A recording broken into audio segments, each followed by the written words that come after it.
Şimdi IFMC 2020 Barselona ve Tesis Yönetiminde Yeni Trendler başlıklı konuşmasını sunmak üzere CIFMERS Genel Müdürü, EuroFM İspanya Elçisi Sayın David Martinez'i sahneye davet ediyorum.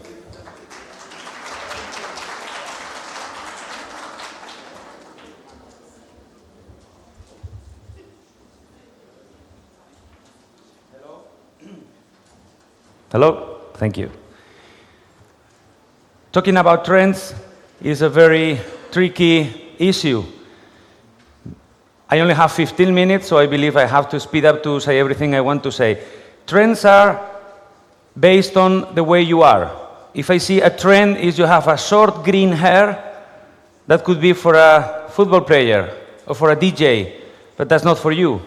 But if everybody has a green short hair, the trend is something you have to do. So the sooner you know, the better. I'm going to talk about trends in facility management in different areas. The way I use it to classify, I understand FM as a 6 blocks area. First one, we need to talk about corporate real estate. Difference between corporate real estate and real estate. Real estate, I have buildings to get profit. Corporate real estate, I have buildings to give support to my company. There's a very important differentiation. Next one is asset. We talk about asset management, but you understand life cycle. Everything to do with a life cycle, for me, is an asset. Could be a car, could be air conditioning, could be a chair. Anything to do with projects, I talk about changes. Companies need changes. They need to move things, they need to build things, they need to refurbish things. Everything to do with the change, I pull it in this block. Next one is workplace. Workplace is about the environment, how do we work, how do we behave and relate with the buildings. The next one is energy and sustainability. Anything to do with responsibility, social responsibility, I put it here. And facilities services, which facilities services is not facility management. Why do I use this classification? Because it serves all. Every single company has a little bit or a lot of each one of these 6 blocks. Every single one. It depends on the portfolio, it depends if you own the buildings, it depends if you're a manufacturer, it depends if you're a bank. You have all of them, so you can analyze all of them. And funny to say, most of the companies, when the portfolio is an average portfolio, the expenditure is almost the same in all of them. So that's a curious thing. And the second one is because it could be scaled. If I have one building and is rented, my activities in corporate real estate will be I pay the rent. But if I own 50 buildings, I can scale that component not only to pay the rent, but to make sure that the life of the element is in the books. So the trends I'm going to give them for the 6 areas, thinking that facility management has to provide support. If we don't understand that facility management is support, then the trends could go in a different direction. And the actions in the different areas could go in a different direction. Talking about corporate real estate. PropTech. PropTech, probably you heard of it, is the property technology. It's about how technology is entering or intervening with the corporate real estate area. This is happening, this is real. PropTech is happening in real estate, but it's also happening in corporate real estate. We need to be aware, we need to know what's going on. We have real estate. The real estate companies are the companies that they have a building or a set of buildings and they need to get profit. No matter what you do, I want profit. In the last year, we made half of our projects were for end users, half of our projects were for real estate companies. The real estate companies, they do understand they need facility management. It's very difficult because you need to have an internal dictionary. Because the real estate people, they call asset, and for them are the building. For us, assets is a different thing. For them, property is exploitation for profit. For us, property is a different thing. So we need to translate the concepts, but they really see that they need FM. The third one is the new landlords concept. This is bringing us mixed models in facility management. Many companies, they need less space. Because I need less space, what do I do with the remaining space? Someone clever says, oh, we are going to rent it. And they decide to rent it. So the FM hat has a group of people that they work for them, so I have to give them services. And I have another group of people that they are my tenants. So they are paying to stay in my space. So this is a trend, a very strong trend, and it's happening, and you have to be careful. I don't say it's good, I don't say it's bad, but this is happening. If it happens, you will end up with a mixed model, thinking in the support for your people and the profit you have to provide for that part of this real estate that will become. And the last trend, I think this is consolidated. Most of the companies, they don't own buildings anymore, they are selling the buildings, but they want one big headquarter. Most of the companies have decided, I'm going to make a big one to prove to the market that this is mine, I own it, and I get rid of the rest. So it's not about getting rid of the buildings, because companies have realized if they don't own at least one big representative headquarters, they don't have the right presence in the markets. Next.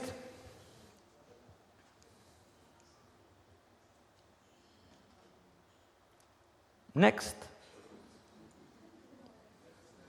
Next. Yeah, it's the one I've been using. Now, okay, thank you. Asset management. Asset management, remember, was anything to do with life cycle. We like to include in asset management maintenance. Maintenance is nothing to do with the day-to-day with facility services. Maintenance is in asset management because it's a conclusion of owning an asset, otherwise you don't do maintenance. The first one is the concept of intelligence maintenance. This is happening. I've seen in the last year many examples. Many companies are investing in virtual reality or augmented reality. Guys wear glasses, they are in front of a machine, and they know what they have to do. And intelligence maintenance means they are collecting so much data, they are putting business intelligence models into the conclusions of a maintenance. We know what's happening with the machine. We know what the machine needs. The maker says this have to do it every 6 months. Well, maybe not, because the machine is not being used. Or you need to do it sooner because it's used more than what you expected. This concept of intelligent maintenance includes preventive, predictive maintenance, and obviously corrective, but also is applying data in real time. This is happening. This is working, so this is nothing of the future. Many companies are doing this. Second one is the machine learning. They are integrating algorithms, they are integrating the way of thinking to determine what the systems need. Companies are investing in their maintenance models, how they should react. And they are using this data to determine what should be done. And this is into maintenance. In the last year, half of the proposals we receive in bidding processes, they already include this. These are the big companies using it. I will tell you, I'll say later why I mentioned this. There is a no purchasing attitude. Companies have realized that by the time you buy something, it's old. Most of you probably, if it's a company, you don't own a car. You have a rent car, you lease, This goes with everything. Why do I buy chairs? Why do I buy furniture? Why do I buy a chilling machine?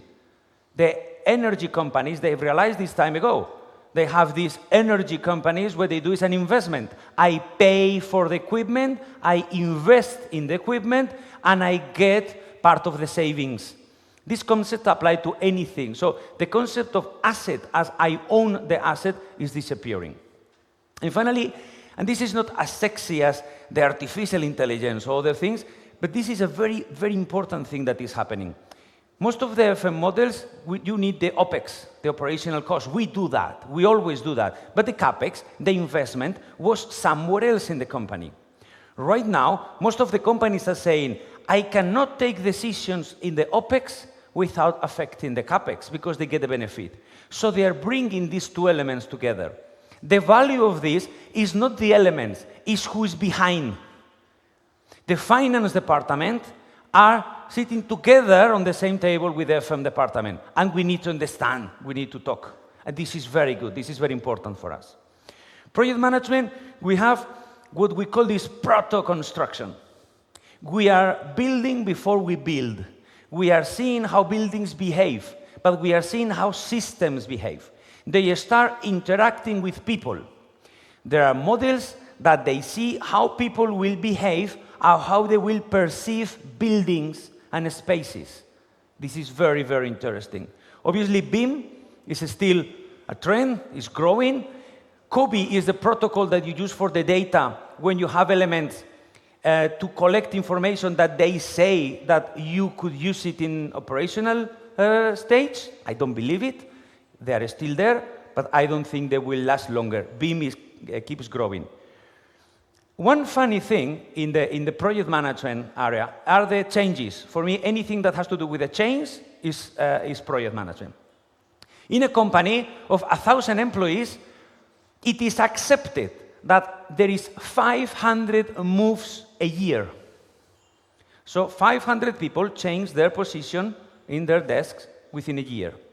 Because the workplace strategies are more mobile and you have less assigned desks, there are less moves. This is changing the way that the actions, the activities is held, but it's also the way that the spaces are designed. And it's also saving cost in the department, because many of the activities in the FM department are linked to moves. So this is changing, rearranging the resources I have in my FM department. This is very important. And the last one is the lean strategies. This is there. Everything we do has a lean strategy. We don't want to waste, we don't want to impact, and we want to make sure that the activities of any refurbishment goes well through every area. When they give you the key, you have to be able to use it. It's the same department. And this was years ago, like acting in a different companies. The workplace area. The workplace, I try to change the name of it, because for me, workplace is wider than work, because when you talk about a university, a student in a university is not a workplace, for them it's an environmental, so anything that to do with the space, with the surrounding, with comfort is here. One of the trends is the corporate co-working. Co-working, the co-working companies are losing millions every year, and their value in the stock market grows. It's like, how is this possible? Well, because they think it's a trend, and they see, investors, that this is going to be an important element for them. So co-working is asking the companies, I will take care of it. So co-working is not inside of your company. Co-working is, instead of renting another office and doing everything, I'm renting a co-working space. This is big. This for FM is key. One of my next reports is where FM is in the co-working spaces. Because if companies use co-working, where is the FM? Who is the FM? Okay, not for now. The Frankenstein model. What is the Frankenstein model? Spaces. I want the reception of these guys. I want the meeting room of these other guys. I've seen the lounge of this fantastic, and I want this entrance. This is the Frankenstein model. I see different concepts, and I want to mix them. No, sorry. The workplace strategy, it needs methodology. The workplace needs to understand the work, to understand the population. What do you do, and who are you? How old are you? Women, men, older, younger, directors, trainees. And then you need the workplace, and then you need the workspace. I cannot pick up things and make it work. It's very difficult. But sorry, this is a trend.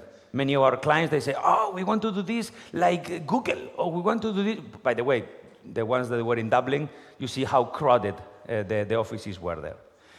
The marketing of the culture and the values. Facility management is used as an excuse to bring talent and retain talent. We have to be sexy, we have to be attractive. And FM, the workplace, is used as a tool for the culture and the values of the company. And well-being is ours. I'm happy. Over the years in facility management, we have lost some things. I think security is not ours anymore. I think security is not FM anymore. Security is IT. Every day I see more and more companies that they are selling their security areas, they are not using people, because at the end of the day, it is a risky thing. So they're using technology. Technology is IT, IT is not ours. So I think we will lose it eventually. Some countries, we already lost it, but we are winning other things. Well-being is ours. Well-being was something that was in human resources, more or less. Now, no, it's ours. We are responsible for the well-being of the employees. In the energy, the first one is, again, artificial intelligence, and this is artificial intelligence. They are using elements to monitor and take decisions in real time. And the real time makes decisions more accurate. When you switch on or you switch off a system, or the lighting or the heating is based on usually times, or the times depending on the conditions. But if you think of any country, here sun rises at 6:02, but here rises at 6:12, 6:20, 6:30, 6:40. If you have a large portfolio, you cannot make a general decision about when do you switch on or off the lights or the heating, because conditions are changing. So time is not an element of a decision. So artificial intelligence is giving you data about real conditions, real occupancy, and is acting on on those results. Next one is team up to buy energy. Companies, they see how expensive energy is, how important it is to buy it well, so they are joining and they are buying energy together. A telecom company with a pharmaceutical company, with a construction company, they go together to the energy company and say, hey, we want to buy energy. They get better prices and better conditions than if they do it alone. Next one is the certifications. I called it last year, I do this presentation quite often, and this I've changed it. The certifications are not as cool as they were before. Some countries are new, so they are growing, but if you look at the whole picture, certifications are not growing, they're stable or decreasing if you think that they should grow, because they don't lose them. What they do is they do very, very strong energy policies. The CEO is signing, we are going to do this, and everybody says, okay, we do this. This is stronger than a policy, cheaper, and is tailor-made for what you need. And the last one is the outsourced service. Every need in facility management, I talked is scale. I need this to be clean. And I say, okay, this is a service. Well, maybe it's not a service. Maybe you do a procedure, so everybody clean their desk. Or I do a policy where everybody is responsible for a certain area. Or it becomes a service. Anything, any need in facility management can do this scaling. Energy, I do a policy. You switch off the lights, I do a procedure, I do a policy, or I go to a service and I say, hey, you are responsible for doing this. Years ago, we had some energy managers in the companies. Now we have less energy managers because this need, which is the management of the energy, has become a service and is outsourced. It's very difficult to find energy managers in the companies because this is a professional service that you buy and you hire as you need it. So this is one of the trends. So for those energy managers, they need to find jobs inside the companies. And the facility services, which I have a love-hate with this element because it's what everybody thinks is facility management, and it's not. Facility services has to do with the day-to-day basis. Everything I need to do for a day-to-day, which is important, of course it's important, but it's not facility management. They are facility services, and it's something that has to be done. The first one is the blockchain use. This is real. This is real. Blockchain is used to validate transactions when you talk about incidents, when you talk about demands, when you talk about requests in companies. Many big service providers are providing this. Also in tendering processes. All the documents, all the elements that has to be included in a tender process are validated by a blockchain methodology, where they are saying, yes, these activities are real or not. So this is happening. I think I'm too old for this. Every time I try to understand this, it costs me, so I hope I retire before this is an everyday use. The new players, this is something that we need to be aware. Last year, an IT company won an FM contract in South Europe. So everybody, we were shocked. Because they say, how is it possible that an IT company? So the explanation is, they call it like a business process outsourcing project. So I can outsource anything of a company. That's what the BPOs do. But I never thought that the BPO could take the services. They've done it. And these guys are big. And these guys, they have a big muscle. Is this good or bad? It's good to have competition, because that means that service provider, traditional service providers, has to wake up and say, hey, these guys are knocking the door. The bad thing is the decision-making process of this is cost, speed, efficiency. People are out of the picture. Productivity is out of the picture. Well-being is out of the picture.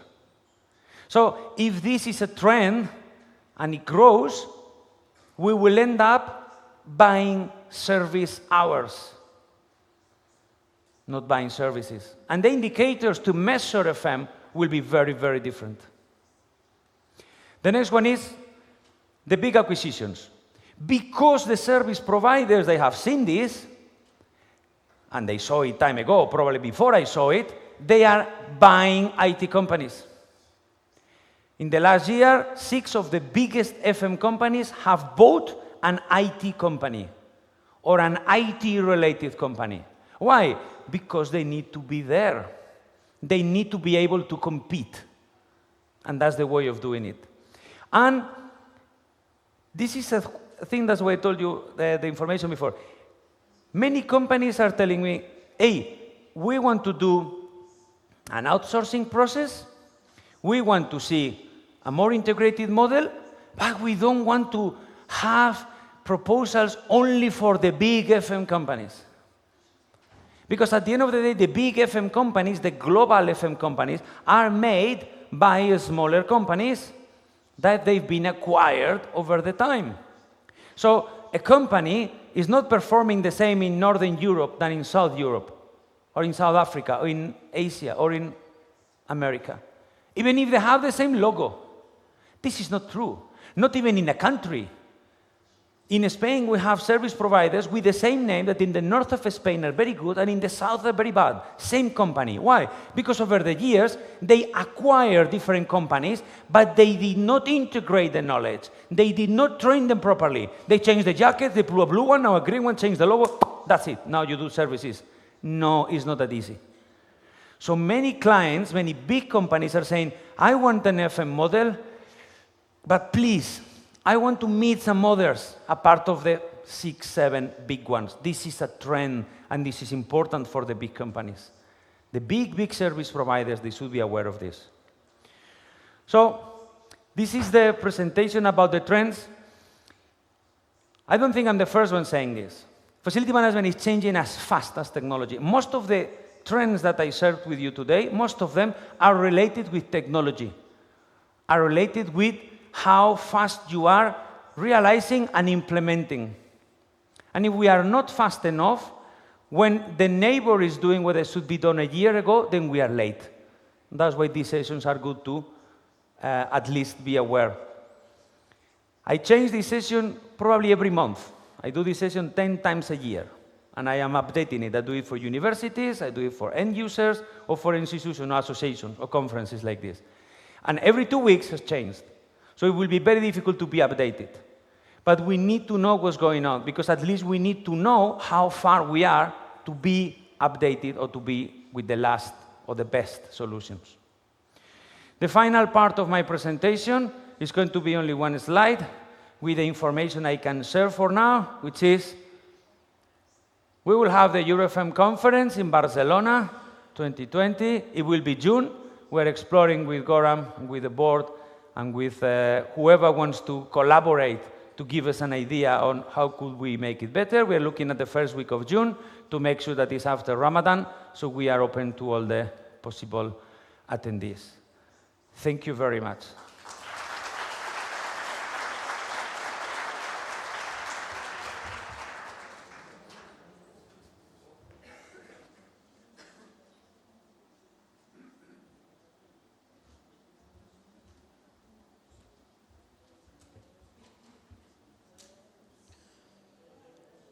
Değerli katılımcılar, şimdi Tesis Yönetiminde Yeni Teknolojiler başlıklı konuşmasını sunmak üzere EuroFM Avrupa Tesis Yönetimi Ağı Başkanı ve Avrupa Tesis Yönetimi Ağı Başkanı Sayın Goran Milanov'un kürsüye teşriflerini arz ederim.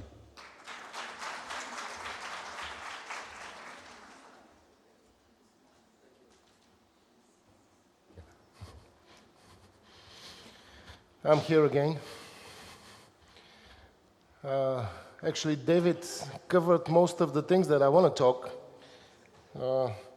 So I think that I have to change a little bit my presentation now. The trends and the technologies in the facilities management, it's not what it was before. I mean, before we were traditionally an engineering discipline, and we were quite okay with our screwdrivers and our engineering tools. But now the tools of FM is becoming something else. It's becoming more like a software, more like a soft skills, more like interaction skills. So yeah, we are coming from the technological and engineering parts. We still feel a little bit uncomfortable, and that's why we're always looking to our boiler room and to go there to hide a little bit instead of meeting the real customer. But all those technologies that are right now are coming, and it's David is quite right that the speed of adaptation of the technologies is a critical factor of surviving of the FM companies, and not only surviving of the FM companies, but also ability of the FM companies to serve the core business. If the core business is much far ahead with the technologies that they're using in the core business, and the FM company is not that far with this technological adaptation, there is a gap between the services that we are providing and the services that is demanding from the end user and from the demand side. I will also talk about trends, but I will not talk just about trends because the trends that we are looking for will determine the level of technology and the way of usage of technology that we need in our operations. Because if I'm an FM company and if I'm adopted a technology that I can assure to my customers that I can change the bulb, let's say, within 5 minutes. And if I go to a normal office space and this I put it as my advantage and I can say, you know, I can change the bulb with 5 minutes, and the customer will say, why should I pay for it? I mean, okay, but this is not a critical process for me. I don't need that fast reaction, so why should I spend more money for something that I don't need? So the technology in general, I would divide it on two main parts. Technology for FM companies, that it's critical for the operation of FM company by itself. All the tools that we need in order to control and monitor our employees, to control and to monitor our processes, and the other technology, which is actually in favor and supporting the core business of our customers.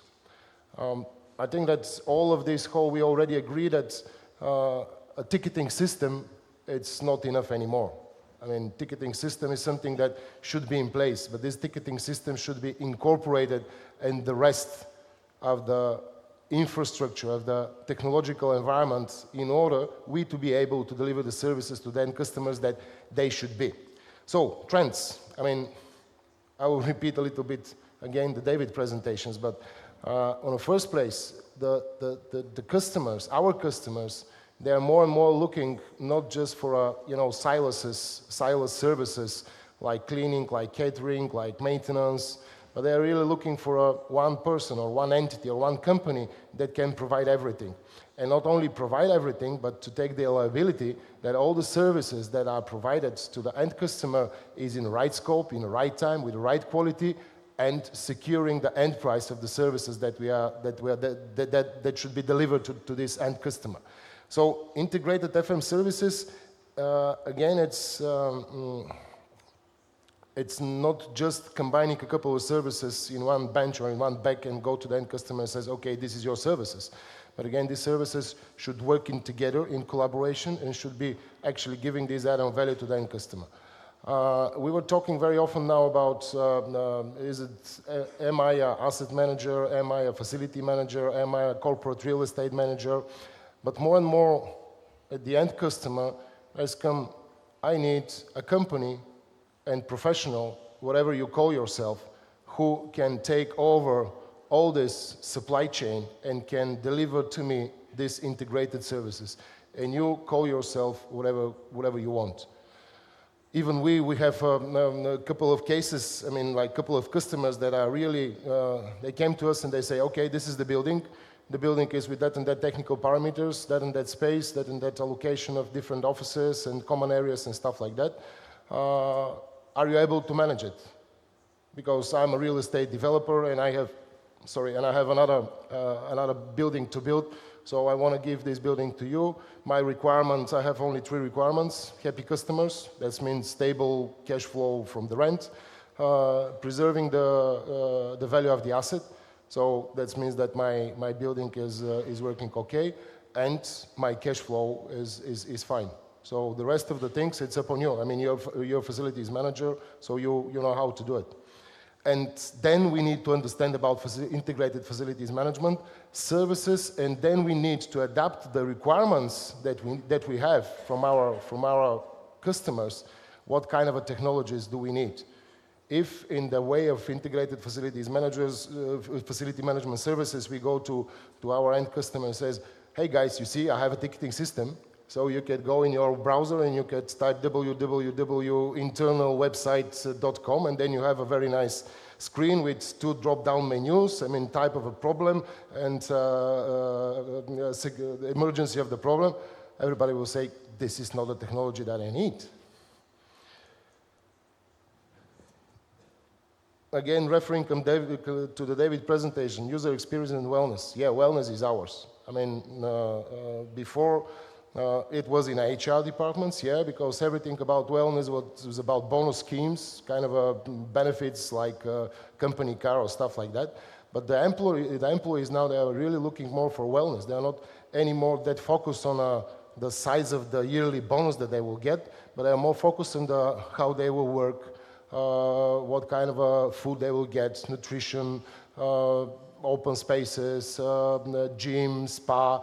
So all these services are coming to us, and I'm pretty sure that this type of services by its nature, they are not very different than the other services that we are providing so far. We just have to go there and to take these services, to embrace them and to say, okay, we are also having the technology that can also implement and control and monitor these services with all the booking, the same way until now as we have solutions for booking the meeting room within our offices. The easiest way is to implement that kind of a solution when we're talking about wellness or recreation areas in the offices that we have. The next thing that we are more in not just as a demand supplier. I mean, still there are many cases and still there are many companies that are acting in that way, like I'm opening a tender for cleaning, let's say. I get 3 offers and I'm choosing the offer with the lowest price, and that's it. It's still there are that cases, but this is dying. I mean, the demand side, our customers are really looking for collaboration, because we are the guys that we know how the infrastructure and how the companies and how the people feel in the premises that they are actually working at. So that kind of a collaboration links and collaboration relationships are really more and more looking from the demand side and from the customer side, because we can give the right feedback back to the companies. What is wrong? What is right? So again, we need our technology to be easily used in order to support this cooperation and this partnership with the end customers that we have. Workplaces. Again, the way before everybody knows, I mean, 9 o'clock I'm in my office, 6 o'clock I'm gone, and that's it. Today, the workplaces, it's converting more and more in a place where people meet, where people discuss. They are not associated with the way how I'm sitting behind the desk and I'm working 8 hours and then I'm going home.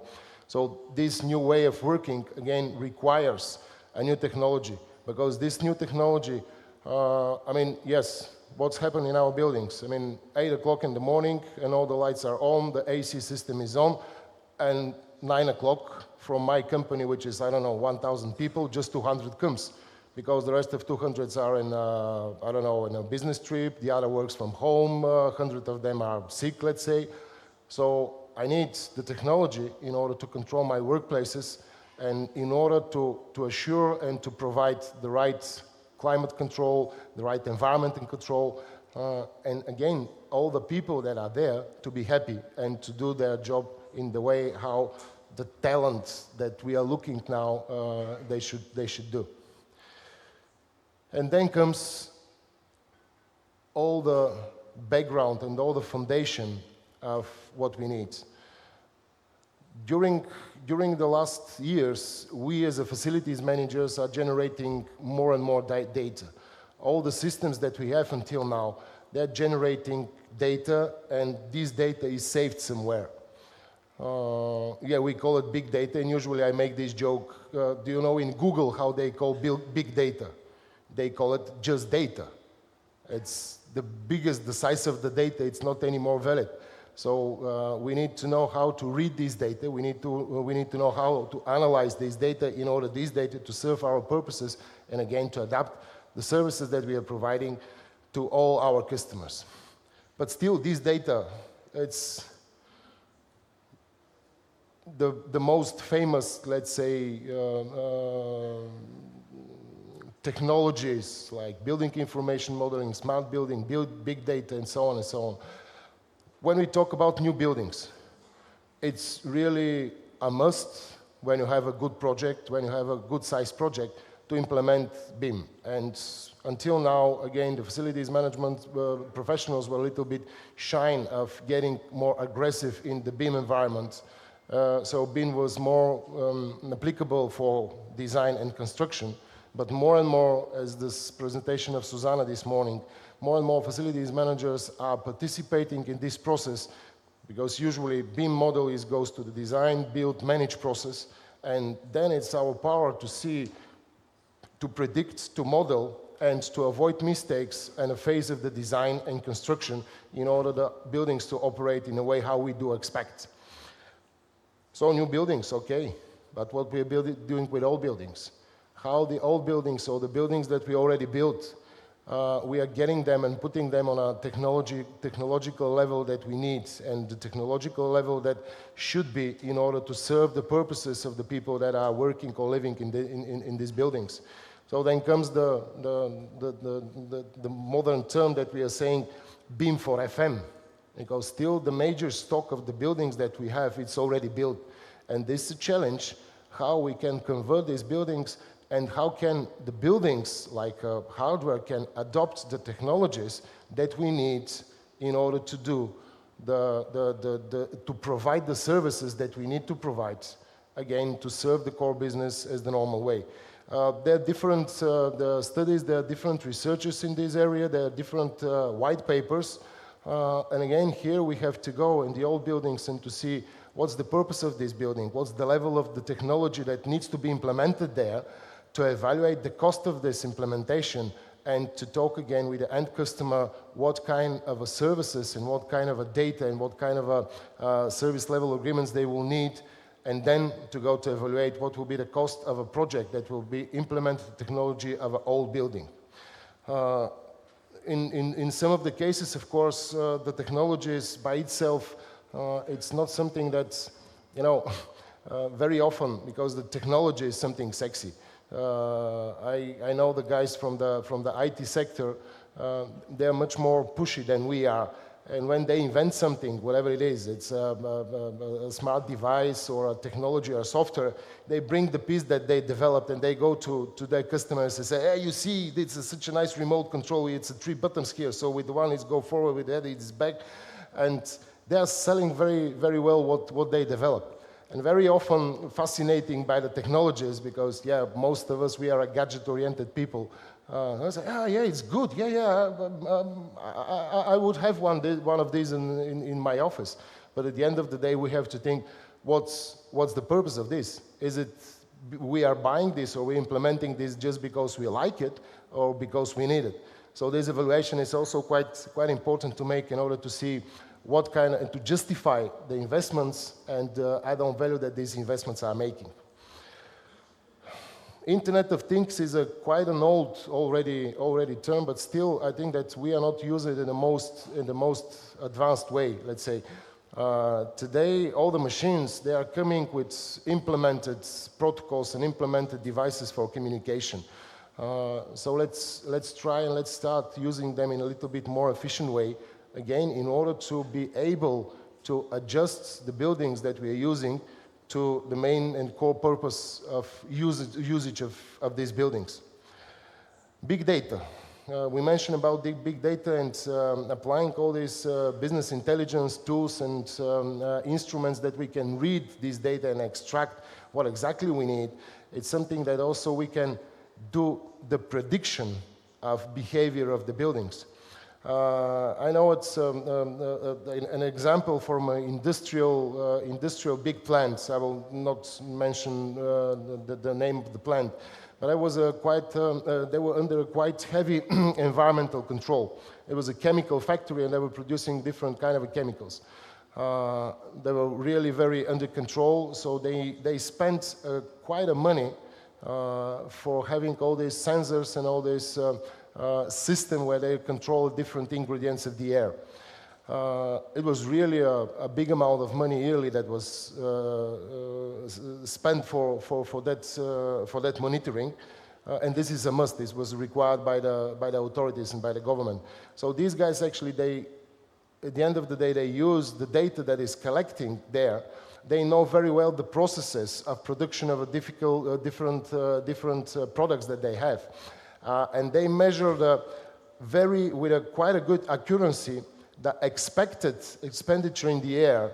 So they control this, not just buying new sensors, but they were very close of prediction. And if the prediction was, let's say, more than 95% based on analytic data, then just they switch on the sensor and they verified the data which comes from their calculation models.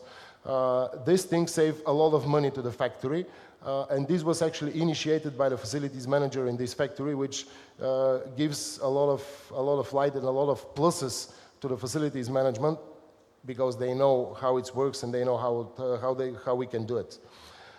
Machine learning and augmented reality. Yeah, machines are talking to us. We just have to learn how to listen them and how to convert what they talk to us in a way how we can implement. I mean, in many cases we are talking about starting with the simple things like robots for cleaning. Okay, if you have a big hotel or if you have a big lobbies and big common areas, yeah, you can use robots for cleaning. But still, there are not that much good technologies for cleaning of the stairs in that way. Social collaboration, it's something which usually we are using only for communicating and having these social apps and sharing information, sharing pictures, sharing experience. But since many years, some of the FM companies are using the social media not just for sharing, but also for appointing different tasks and appointing a different, different problems, and use the social media and use the social environment in order to address problems and in order also to look for solutions. Even some of the companies which have quite a diverse portfolio of real estate, they are also using the social media to control their subcontractors.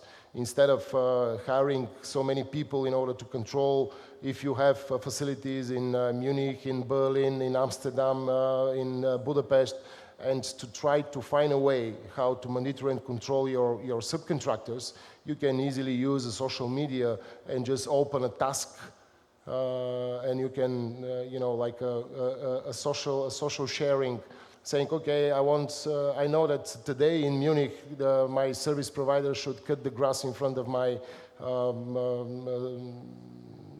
shopping mall. So should I send somebody there to check it, or just I can say, okay, I'm giving €5 if somebody provide me 5 pictures from the cutted grass in front of the shopping mall. You have accurate information, you have information from independent source, and the money that you are spending are not that much. So using also the social media is something that can advance our profession, even within working with the subcontractors or looking for the solutions within the companies and the behavior of each employee of each company. Technologies in general is something that really can enable our work and can give us the possibility to adjust our services. But technology by itself, it's not something that can solve our problems. The technology is the tool that we can use in order to be more professional, in order to be more sustainable, and in order to bring more value to our customers in the end of the day. So I was always saying that, I mean, the smartphones that we have in our pockets are with such a power, and we are not using them in the way how we should use. I mean, every one of us has a smartphone, has a smart device with camera, with QR code reader, so we can convert these tools really in a powerful instruments in order to support our work, in order to support our thing. But in general, technology is something nice, something good, and yeah, we have to be careful on which level of complexity of technology we are adapting in our premises. In many cases, yeah, if you're talking about young people, they're not afraid of technology. They just go there, grab it, and do whatever they want. But if you are talking about people that are a little bit aged, so maybe it could be quite difficult for them to do the job that it's required with a smart device or with the technology that we need. No, the technology is something that we need. We just need to find the right balance between the complexity of the technology, the investment of the technology, and the needs that our end user and end customer needs, whatever it is, a company or the user that is sitting in the desk in the office or the patient that is sitting in the hospital. But don't be afraid of using technology. Thank you. Thank you.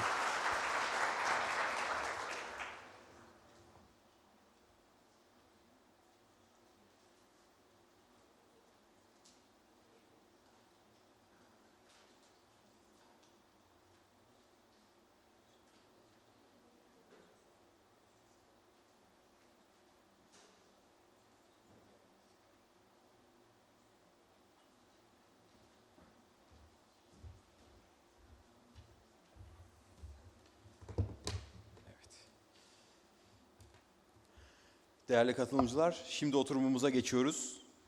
Tesis yönetiminde dijitalleşme ve inovasyon oturumuna başlıyoruz. Moderatörümüz ve konuşmacılarımızı hep birlikte yerlerine davet edeceğim. Moderatörümüzden başlayalım. Moderatörümüz Sayın EuroFM'den Uygulamacılar Ağı Grup Başkanı Renske van der Heijden.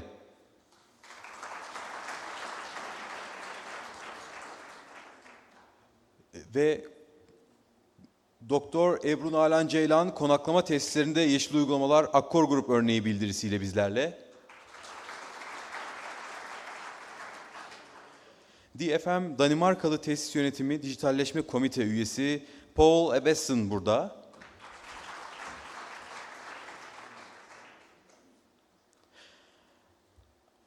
ISS Türkiye Teknik Servisler Genel Müdürü Sayın Dahan Yalçın burada.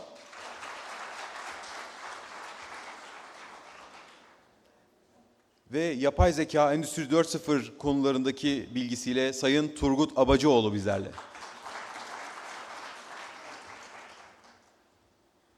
Dear session moderator, the stage is yours. Thank you so much. I think David and Goran explained very well what the importance is of technology in FM and also what the challenges are and how fast it goes. I also noticed that in my daily life, I work at an FM software company in the Netherlands, and we struggle with all these fast developments, with implementing artificial intelligence in the software, with IoT, connecting with Internet of Things, connecting with other tools, BIM, sensors, and collecting all these data. And also, the challenges between managing all this data and analyzing all this data. So I'm very happy that I have the opportunity to listen to these speakers. I hope it's okay that I will only mention you with the first name, because for me sometimes the names is a little bit difficult. We will start with Madam Ebru. Okay, thank you. Madam Ebru is an architect and aligned with the Technical University in Istanbul, Yıldız. Technical University. And she also had a PhD there. And she's now working as a freelance consultant and doing renovation projects and also doing hotel management projects. And she's very specialized in sustainability, strategic sustainability. She did a very interesting case study about Accor Hotel, and I think it's very interesting to hear how services and hospitality and also sustainability are implemented at hotel management. So, Yes, thank you. happy to hear you. Dear academicians, dear sector professionals, dear sector professionals from Turkey and foreign countries, and dear students, it's really great pleasure for me to be here with you. And special thanks to our professor, Harun Tanrıvermiş, for inviting me. As we spoke before, I'm graduated from Yıldız and living in Marmaris, working on hospitality project management. My presentation is about green practices in hotel facilities, Accor Group example. But I want to make my presentation there, okay? Thank you.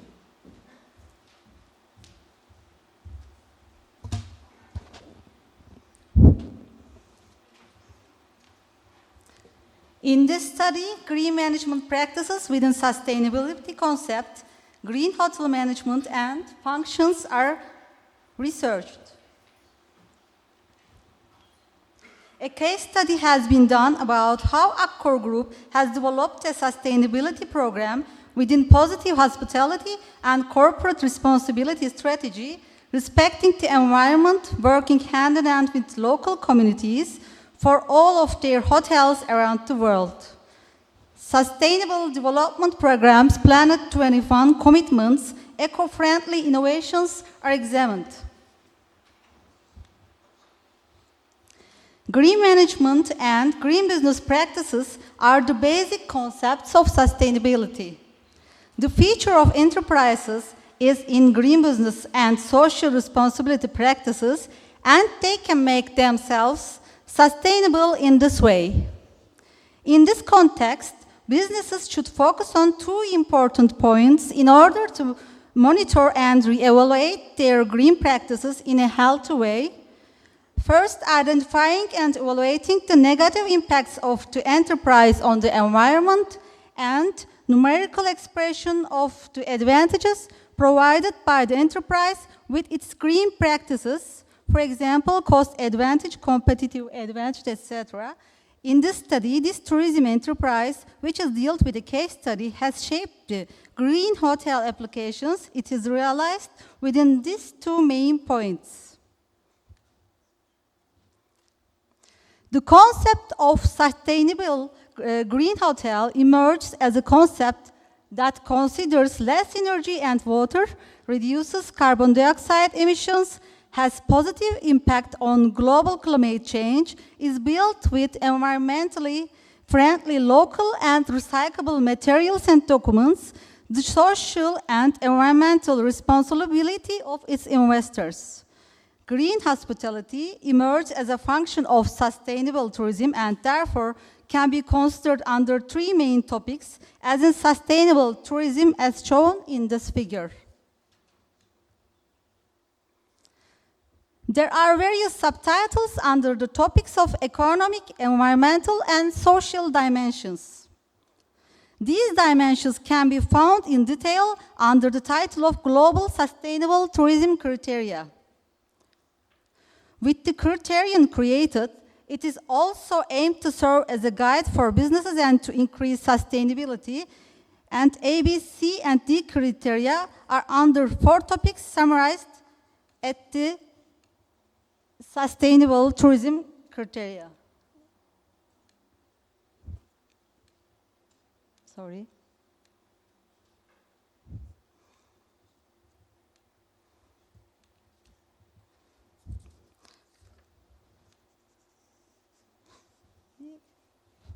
Geri gitti.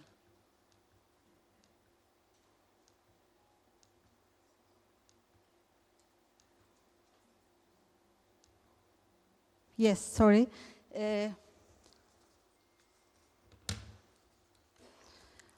Under Section A, Criteria A, demonstrate effective sustainable management. B, maximize social and economic benefits to the local community and minimize negative impacts.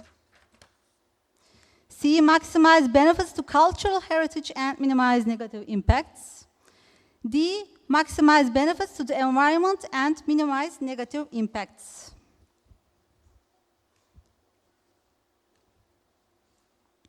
A global leader in hospitality, Accor offers unique experiences with 250 women and men in close to 4,800 hotels, resorts, and residences who look after thousands of guests every day in 104 countries. For more than 50 years, it combined its hotel know-how spanning from luxury to economy brands, and Accor Hotel is one of the world's leading hotel operator and offers its customers, partners, and employees a large portfolio of internationally renowned brands covering the full spectrum with luxury and upscale, lifestyle, and economy establishments.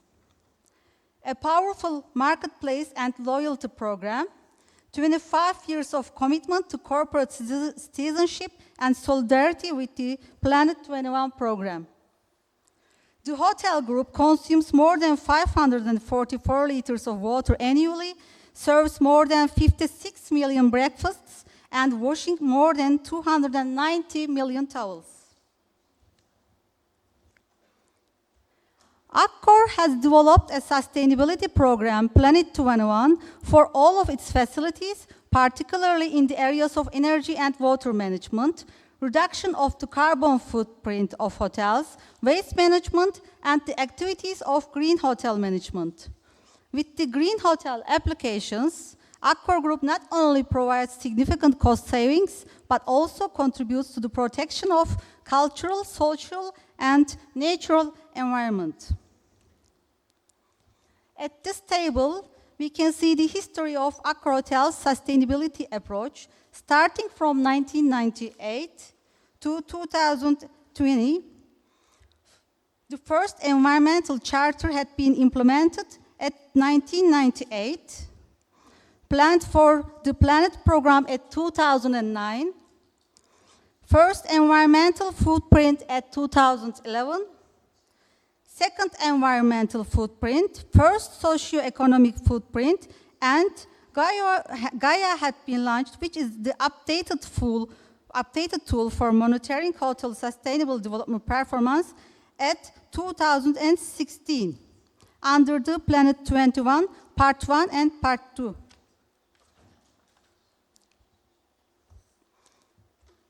This figure shows Planet 21 group objectives starting from 2011 to 15 figures under 7 topics: health, nature, carbon, innovation, local, employment, and dialogue.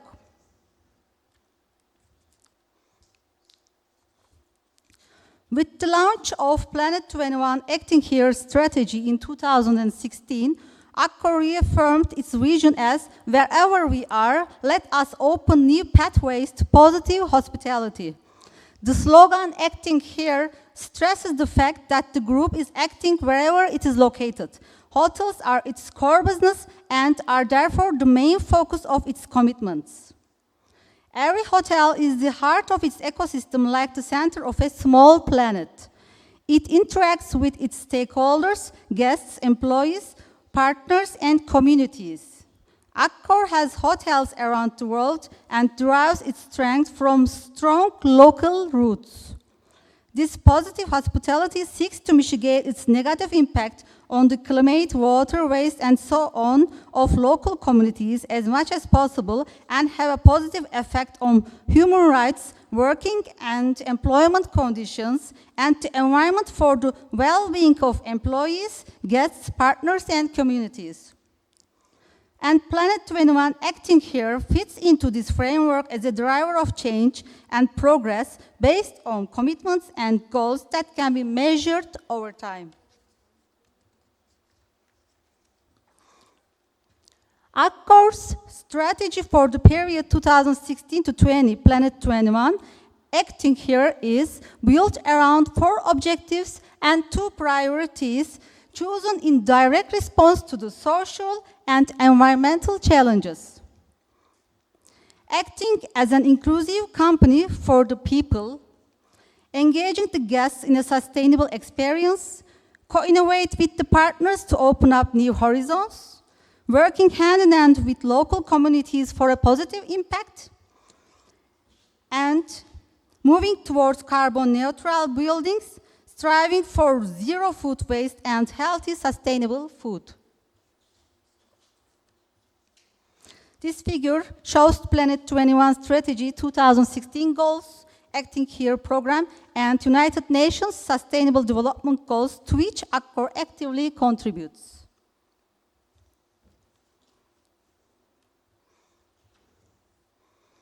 The hotels have a roadmap.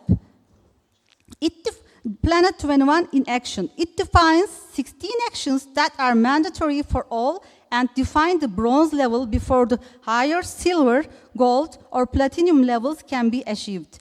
These 16 actions are a foundation that requires compliance with actions such as the use of energy-saving lighting in accordance with Accor standards and involvement in the group's programs such as Plant for the Planet and Watch, which is the child protection program.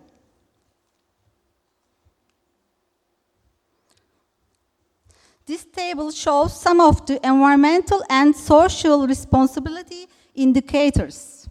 For example, using eco-labeled cleaning products, comply with the water flow standard for all shower heads and toilets, using energy-efficient bulbs, sort and recycle at least 2 types of waste paper, glass, card, or plastics.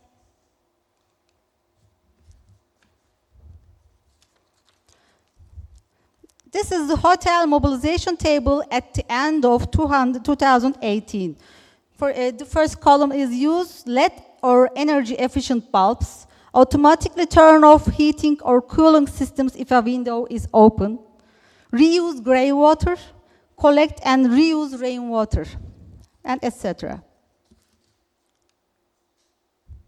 Here, the launch of the 2016-20 Planet 21 program includes a new brand designed to engage stakeholders with the sustainable development journey. During a guest stay, they see Acting Here markers around their hotel. For example, at the bathroom, here your towel plants trees. At the restaurant, here food waste is separated and sent to composting. Near the pool, here eco-friendly products are used to treat pool water. At the garden, here vegetables and herbs are food mile free. This is the key indicators of progress on the Planet 21 roadmap, again under 6 topics, but moving towards carbon neutral buildings.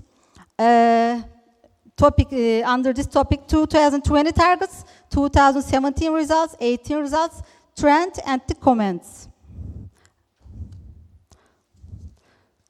For example, 100% of new or refurbished hotels are low carbon buildings, minus 5% of energy consumption per room by 2018, minus 5% of water consumption per night, 65% of waste from hotel operations is recovered. These are the main targets.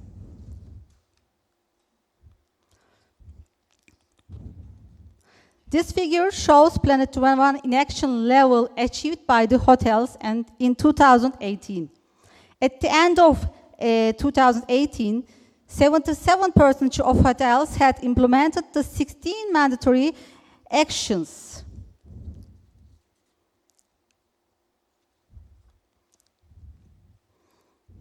Accor distinguishes 4 categories of indicators.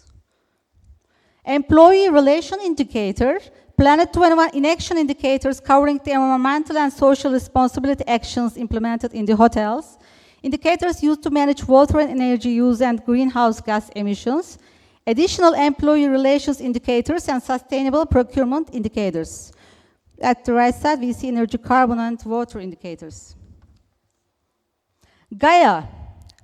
Gaia is the online application used by the group to manage Planet 21, acting here at each level, hotels, countries, and the group, designed as a nerve center for monitoring all sustainable development actions and technical issues, and includes Planet 21 in Action Roadmap. Accordingly, in 2018, the consolidated results are also searchable by country. A waste management and food waste reduction module was added in Gaia and has been available for hotels since the beginning of 2019.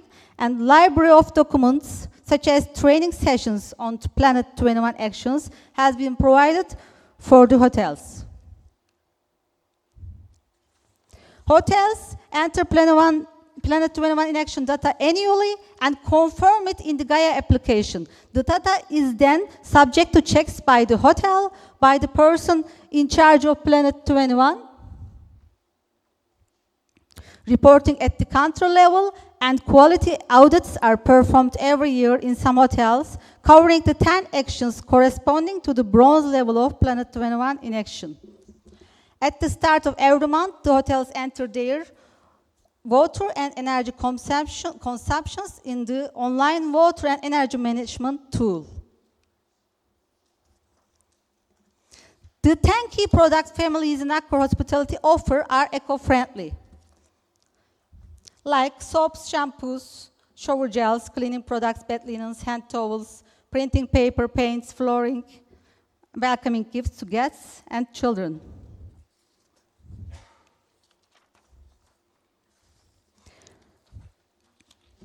Accor, in line with the Paris Agreement, acts to ensure that its processes are consistent with decarbonization objectives, to propose operational solutions to hotel owners to reduce the carbon footprint of their buildings, and continues to mobilize its resources and expertise to aim for carbon neutrality over the very long term. The fight against climate change is a collective challenge, and the construction industry has a huge influence on world greenhouse gas emissions. Accor is acting by reducing the carbon footprint of its buildings and operations against climate change by sustainable building certification, renovation of the hotels to improve energy performance, promotion of agroforestry, and fighting against food waste. The group is implementing solutions to create circular local economies and increase the proportion of waste that's ethically handled, like reusing and recycling.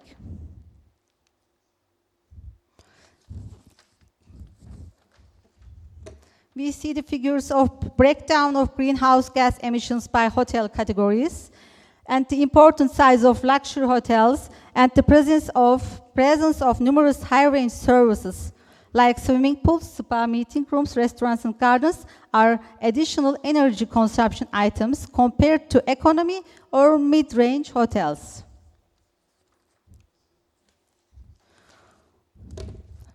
Picture at the right side, the diagram to the right, highlights the environmental challenges and effects associated with water consumption, as well as the water profiles of hotels. In order to improve the water efficiency of hotels, Accor Hotels has established a minimum standard flow rate for all showers, taps, and toilets that are now mandatory for Planet 21 hotels.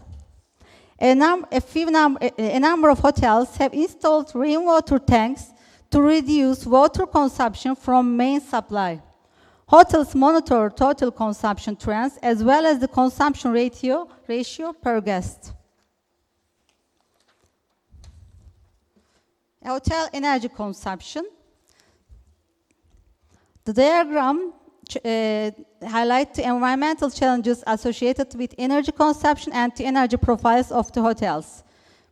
Each year, Akkor set each hotel specific annual reduction objectives for energy and water consumption, and hotel performance is monitored using the Gaia tool. The tool tracks a variety of hotels' metrics, including energy and water consumption, hotel characteristics like number of rooms, facilities, technical equipment, occupancy rates, weather, brand family, and region. From this data, a number of ratios and analyses are produced to help hotels monitor efficiencies and track progress towards targets. A growing number of hotels have installed smart building technologies, including IoT solutions, to improve data collection and automate building systems. The systems deliver the benefit of reducing energy consumption and maintenance costs. The management of water and energy performance. Out of the like-for-like reporting scope of 1,303 hotels between 2015 and 18, water consumption per guest decreased by 6.1% and energy consumption per available room decreased by 5.6%. The group's business is responsible for more than 1 million metric tons of waste per year, of which 70% is generated by the construction and renovation of the buildings. Hotel waste comes from two main sources: waste from hotel operations and refurbishing and construction waste, where recycle is increasingly used. To attain its objective of recovering 65% of waste by 2020, Akkor defined its waste policy in a document intended for us to recall the challenges, and continued the implementation of a waste management tool. This module was integrated into Gaia management tool. And Akkor committed to initiatives that promote the circular economy, testing a new IBIS room designed according to circular economy principles. This category, management of waste from renovation and construction category, includes waste related to construction of the hotels, which obsolete equipment, replaced furniture, used uniforms, and towels. Akkor's waste management policy is as follows: compliance with regulatory requirements and the application of waste targets in standard certifications like HQE. Pilot operations are used to test certain solutions like furniture donations. The use of circular economy, actions or innovations favorable to the circular economy from the conception of products, in particular by the design team and the technical department.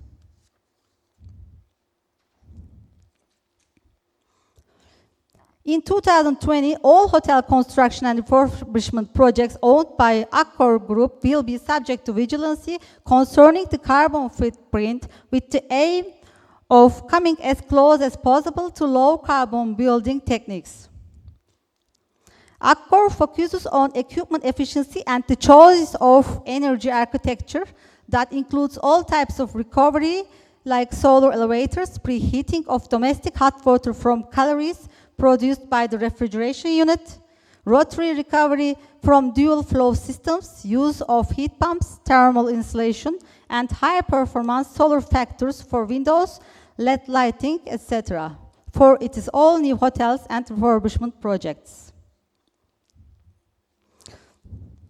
And all new projects are always subject to certification by LEED, BREEAM, HQE, DGNB. And low carbon building certification, BBCA, which takes into account greenhouse gas emissions from buildings throughout their life cycle, building operation, end of life, demolition and recycling period. To reach the ambitious aim of building carbon neutral buildings, Akkor has identified three major areas of investment: innovation in energy technologies, innovation in construction materials, and innovation for smart buildings. Construction materials must be the most carbon efficient during manufacture and recyclable at the end of their life cycle is also a major driver. The selection of a wooden superstructure for the Joy Hotel epitomizes this approach. Jojo Paris represents a vital first step towards making their buildings carbon neutral. With this exemplary BBC A-labeled hotel, Akkor Group opened the way for this label in the hotel industry. Lastly, Akkor Invest is very active in innovation for smart buildings and implements converged digital infrastructure with a preference for optical fiber in order to build an IT network encompassing web access, multimedia, and intelligent building management that is shared by the different departments. This new infrastructure helps lower investments while improving service level and making it possible to add connected objects, IoT, over time. This table shows the 4 items of the innovation in construction materials in Jojo Hotel in Paris: sustainable construction, controlled operation, such as rainwater collection for toilets and garden watering, carbon storage like bio-based flexible flooring and bio-based paint, and circular economy like incorporating second life materials in its construction. We can see the interior design of this Jojo Hotel in Paris.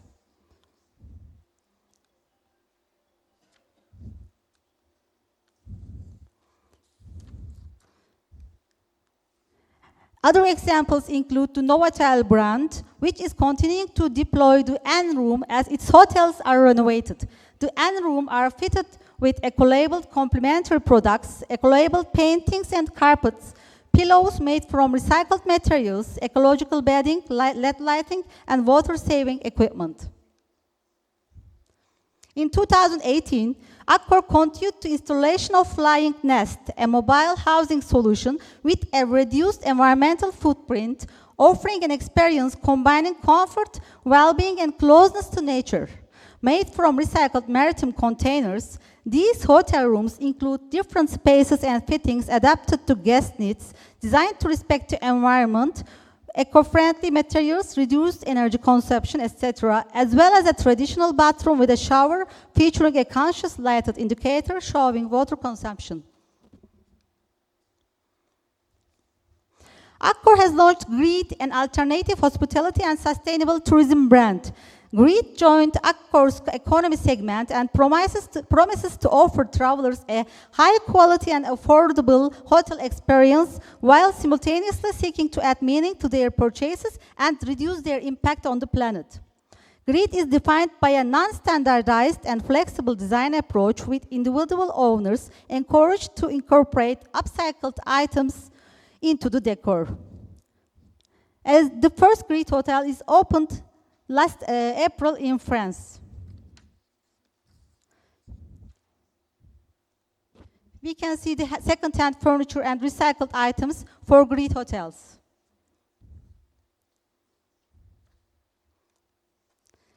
In this research, the accommodation facilities of tourism sector in Turkey is interpreted still could not show enough effort on the sustainability of tourism. These green practices can be recommended to be example for chain hotel facilities in our country in terms of the efficient use of the vital resources in sustainable hotel management. Thank you.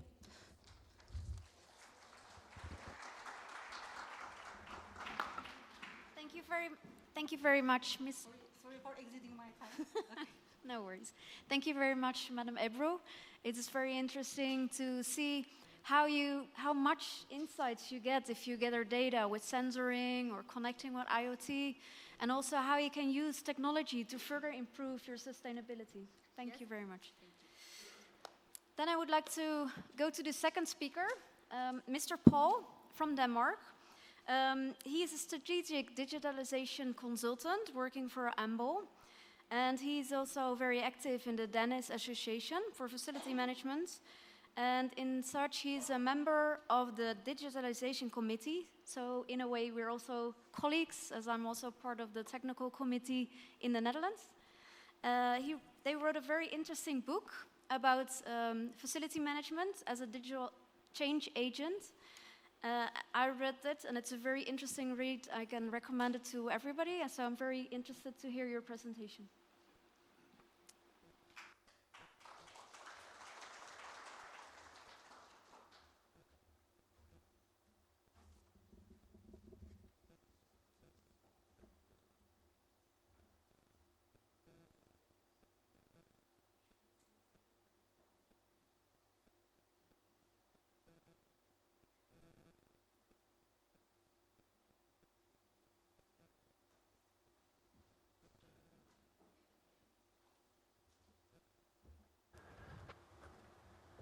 Thank you so much for inviting me to present here at this conference.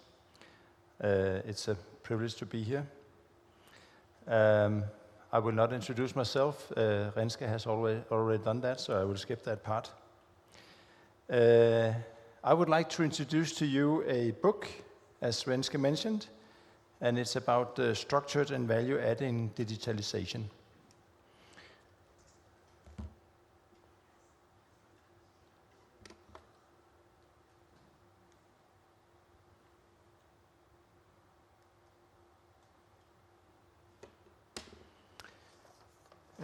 The title of the book is Facility Management as a Digital Change Agent. I'm a co-author of the book, together with 5 other authors. The book is sponsored by the Danish Facility Management Network and Realdania. The book was written in Danish, and now it has been translated into English also. It will soon be translated to Spanish. And if you like, you are welcome to translate it to Turkish, if you would like that. The book can be downloaded using the link shown on the site. You can also order copies of the book there. The book is meant as a starting line or baseline for how organizations should be handling all aspects of facility management and real estate. It unfolds how digitalization can be handled in a structured and value-adding way. In the following, I would like to go a little deeper in some parts of the book.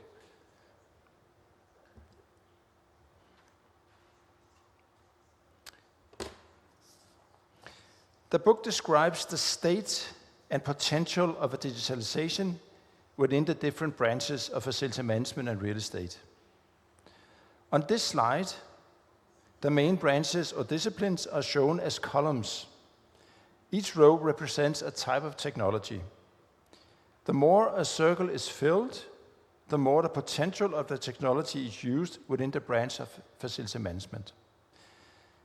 This assessment shown here applies to conditions in the Danish market. You could try to fill the circles so that it represents your own market.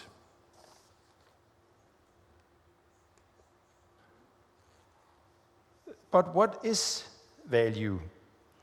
There is no fixed definition of value. In ethics, for instance, value has its own meaning. For instance, good behavior can be a value. In business, as shown here, value is often understood as benefits, for instance, managerial benefits or production benefits. Managerial benefits can be, for instance, be support of business strategy or supplying business information. And production benefits can be improving effectiveness or increasing efficiency. There's also economical value, of course, and that can be expressed as return on investment, for instance. This is no way complete. You can fill in your own dimensions. I put in an extra dimension called interoperability. Now we're talking more information technology. And the dotted square represents where I see, or we in the group that wrote the book, see that information systems, information technology can add value. Right on your, right side, you see that we mentioned functional affordances. Functional affordances are things that can be offered to cover certain needs. So systems can offer functions that can be covered by information systems, for instance.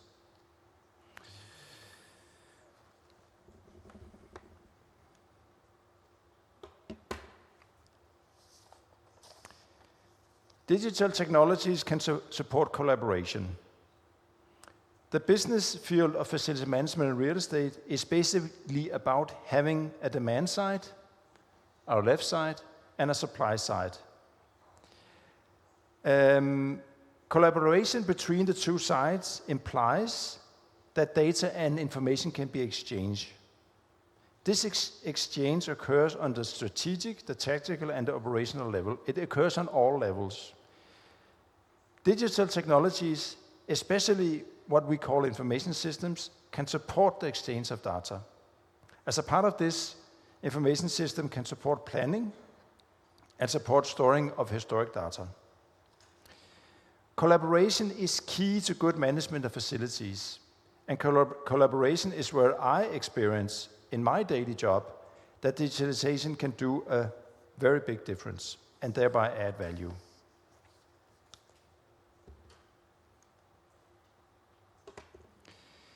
We use many different technologies in facility management, which often creates some confusion.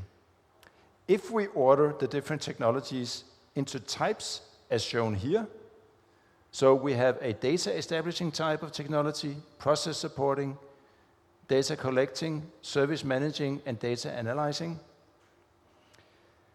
things become more clear maybe. This slide shows the 5 main types that we have distinguished or identified. It also shows the ideal flow of data and information between the different technology types. I would like to mention outside here, where we have our coffee, there's a company called Wyndham that are demonstrating their system, their CIFMERS system. And the interesting thing about the system is that they actually combine these technologies in their system. They include sensors, data collecting systems to monitor people who work. They have data establishing part. They have process supporting, and they have data analyzing elements in their system. So I find that a very interesting system. It's just an example of what is possible. The most important part is, in my opinion, that we can produce management information. So by linking these systems together, we can give management the possibility to make strategic decisions based on good information. Each of these technologies can, of course, function alone, but the real value comes to us when we combine the systems and we have data flowing between the systems.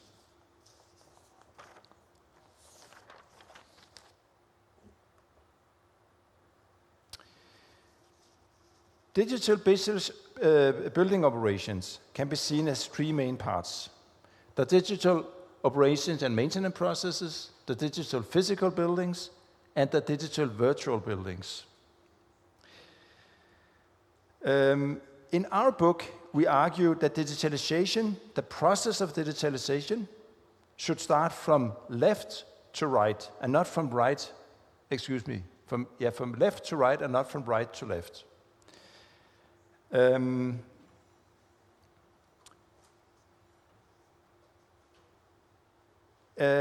Starting with the process, we argue that you should hold your process. We argue that you should first know your process before you digitalize it. Afterwards, you should look at your facilities and see what do we have of sensors and other things already. Do we need to improve them? Should we maybe combine the sensors we have in the buildings with our processes? And finally, we should produce our virtual buildings as models, BIM models, CAD models, or GIS models. What I often experience in my daily job, where I consult organizations in this field, I often experience an extreme focus on the last part, on producing models, which of course is relevant. But I argue that we should always start looking at the processes before we even think about digitalization.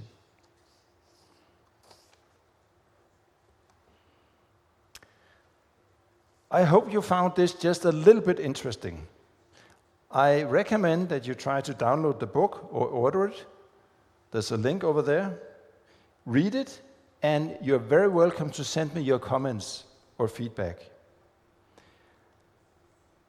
I think you will find it useful, and I think you will find it as an okay guide for a structured and value-creating digitalization. Thank you for your attention.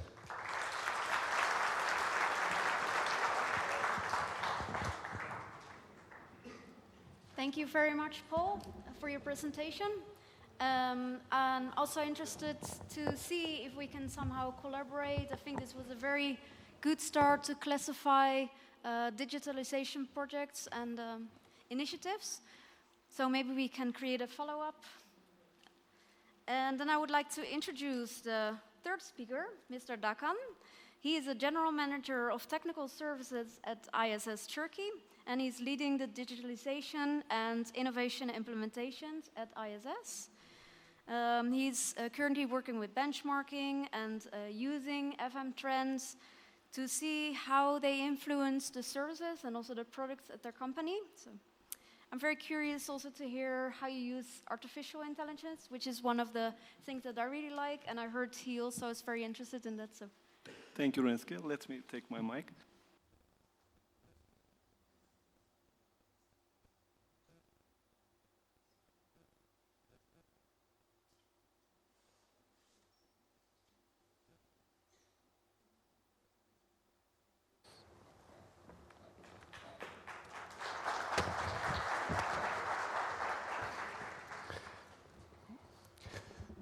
Ses geliyor mu? Evet. I think I would rather prefer to talk in Turkish. I think the majority of the audience is most likely Turkish. So if you don't mind, I will continue in Turkish. Hepiniz hoş geldiniz. Sunumumuz İngilizce. Bu bakımdan yabancı misafirlerimiz için çok sorun olmayacak diye düşünüyorum. Ben sunumu Türkçe yapıyor olacağım. Dahan Yalçın, ISS Teknik Hizmetler Genel Müdürüyüm. Yaklaşık 420 müşterimiz, 3600 teknisyenimizle Türkiye genelinde teknik servis hizmetleri faaliyeti yürütüyoruz. Ne yapıyoruz ISS olaraktan bu servis hizmetlerinde? Temel olaraktan tesislerin içerisinde konvansiyonel olaraktan bildiğimiz personellerimizle işletme faaliyetleri ve üçüncü parti bakım hizmetlerinin yürütülmesi dışında mobil hizmetler ve bunun haricinde enerji yönetim faaliyetleriyle birlikte az önce sunumlarda geçen CAPEX ve OPEX süreçlerinin yönetildiği bir dizi faaliyet yürütüyoruz. Bu faaliyetleri yaparken bunun haricinde başka bir şapkam da var şirket içerisinde. Dijitalleşme ve inovasyon kapsamındaki dünya üzerindeki 55 ISS ülkesindeki benchmarkları alaraktan ülkemize uyarlamak adına bir misyon üstleniyorum.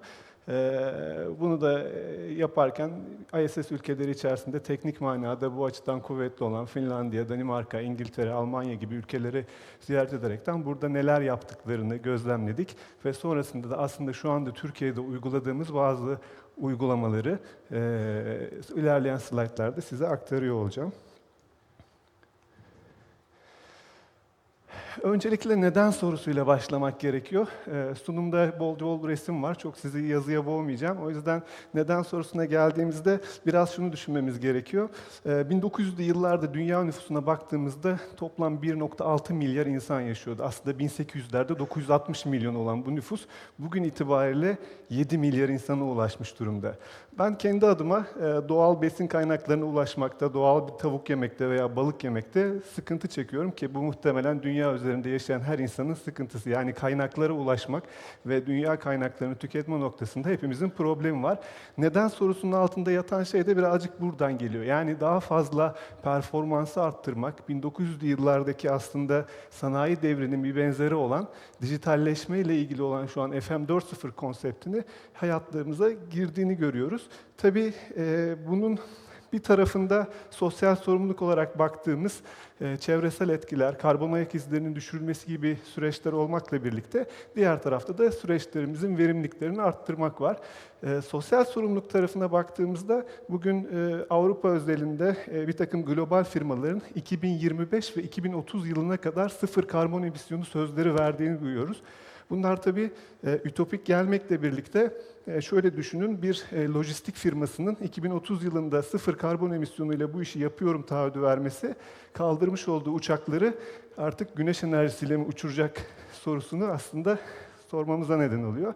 Tabii ki ortada gördüğünüz dijital devrimle birlikte entegre tesis hizmetlerinin, işte sabahki oturumlarda duyduğumuz şehir hastaneleri gibi büyük komplekslerde tek bir platformda yönettiğimiz daha şeffaf ortamlar yarattığını da görüyoruz.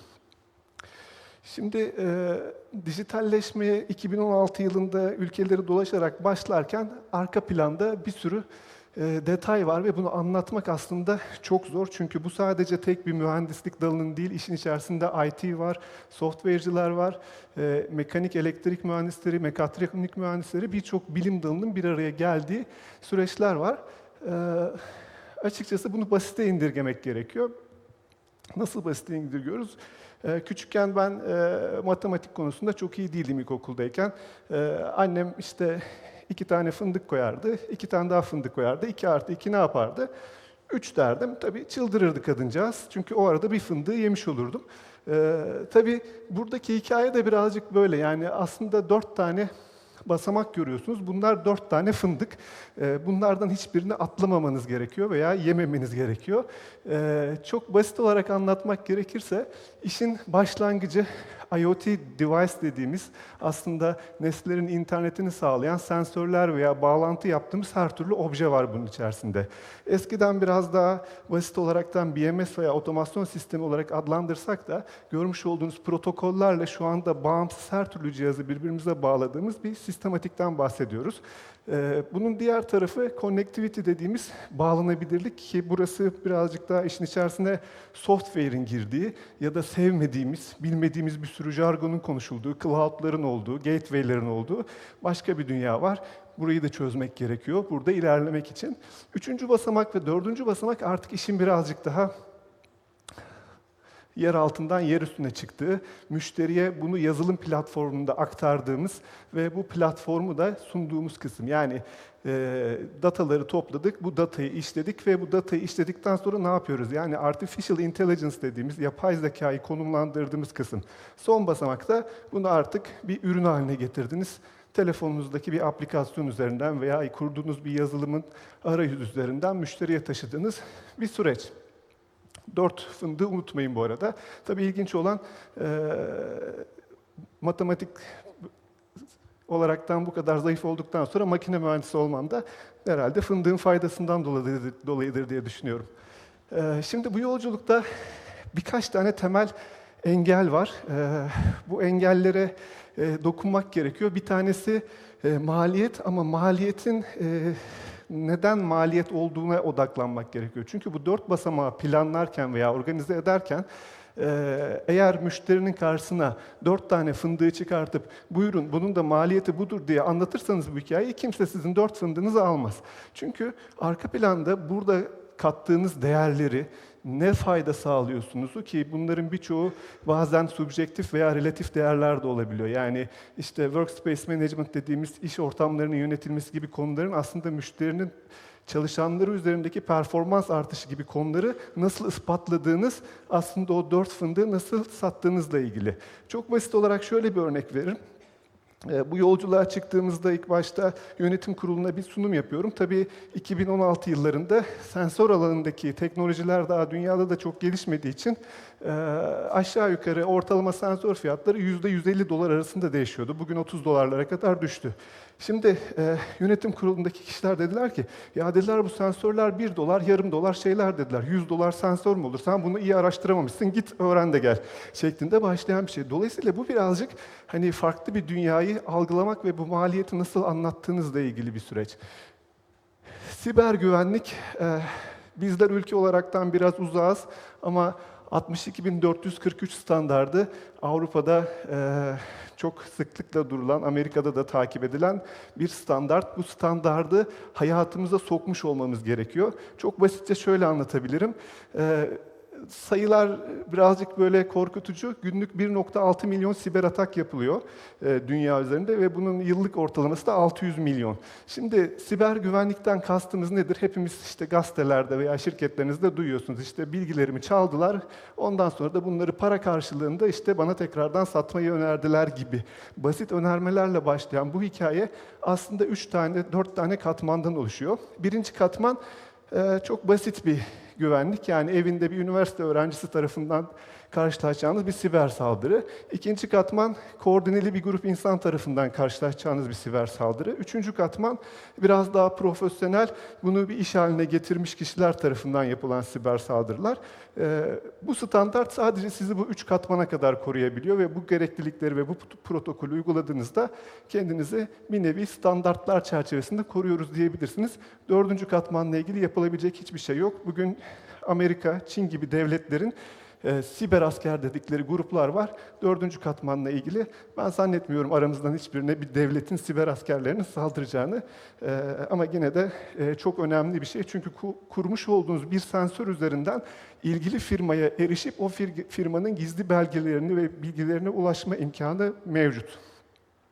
Son olarak engel olaraktan yazdım çünkü dijitalleşme serüvenine baktığınızda Avrupa'da da, Türkiye'de de insanlar bu işi bir yere kadar getiriyorlar ve ben bunu monitoring diyorum. Monitör kısmında kalıyor ve aslında bunu ürün olaraktan sunuyorlar. Bu enerji alanında da böyle veya işte değerlerin çıkartılıp işlenmesiyle ilgili olan süreçte de böyle. Geçtiğimiz hafta Barselona'da bir İnovasyon konferansındaydım. Sunumu yaparken seyircilerden bir tanesi sordu.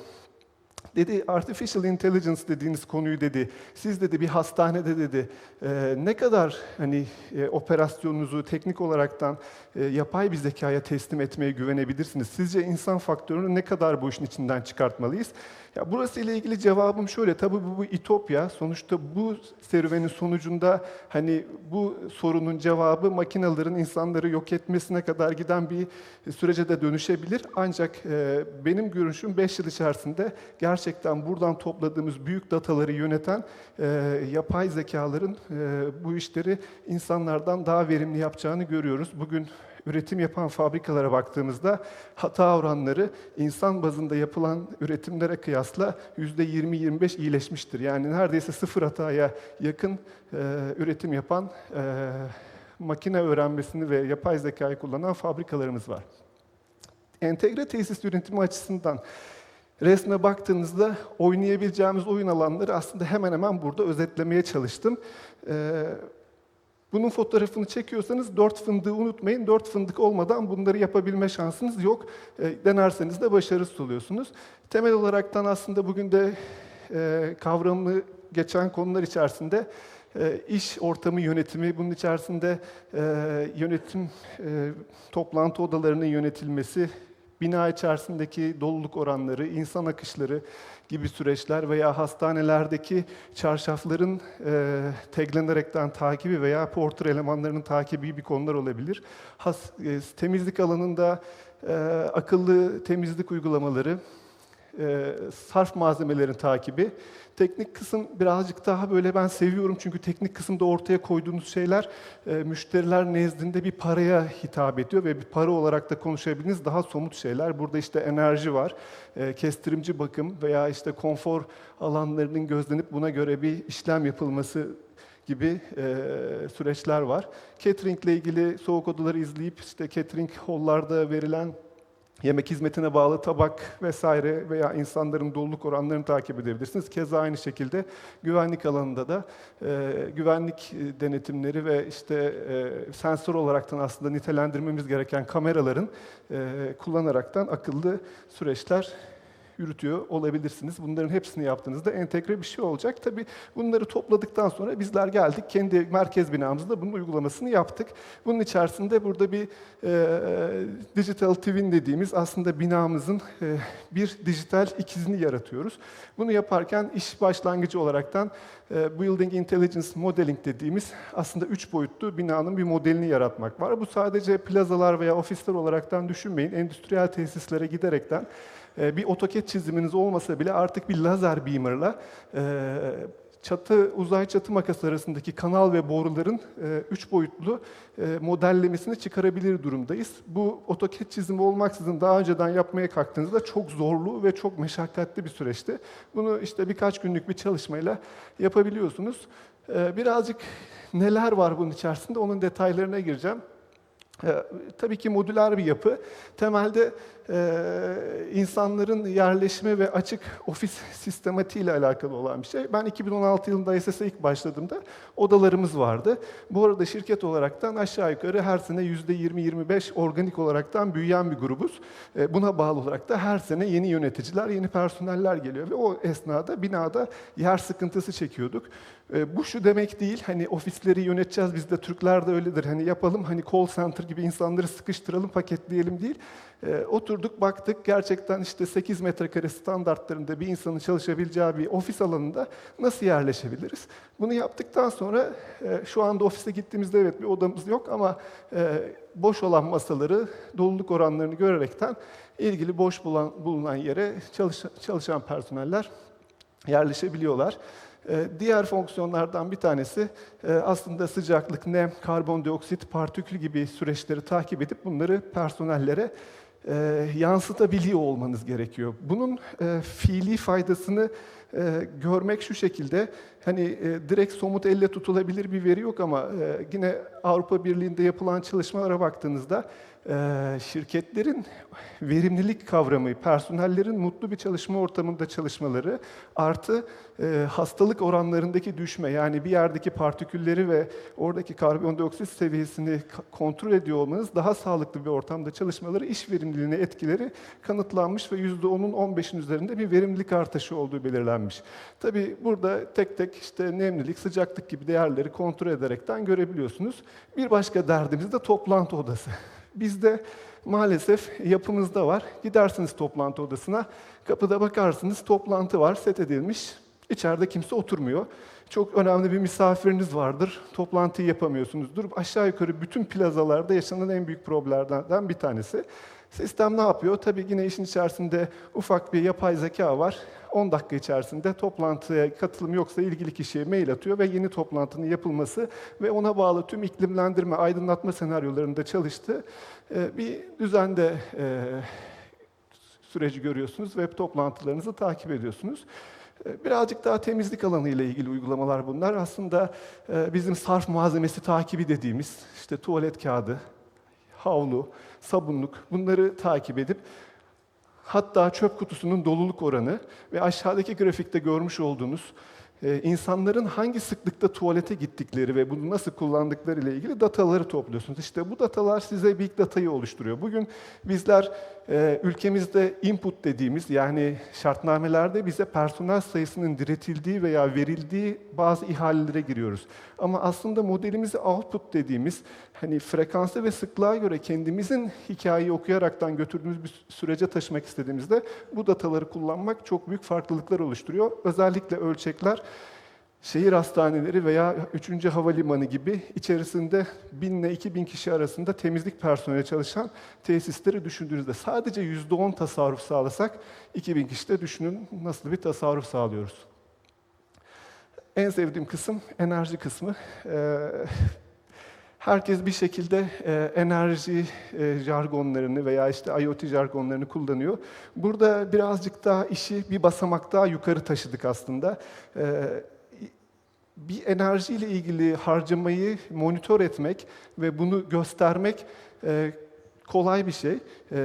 Herhangi bir elektrik pano üzerine takabileceğiniz bir analizör üzerinden bunu çok rahat olaraktan yapabiliyorsunuz.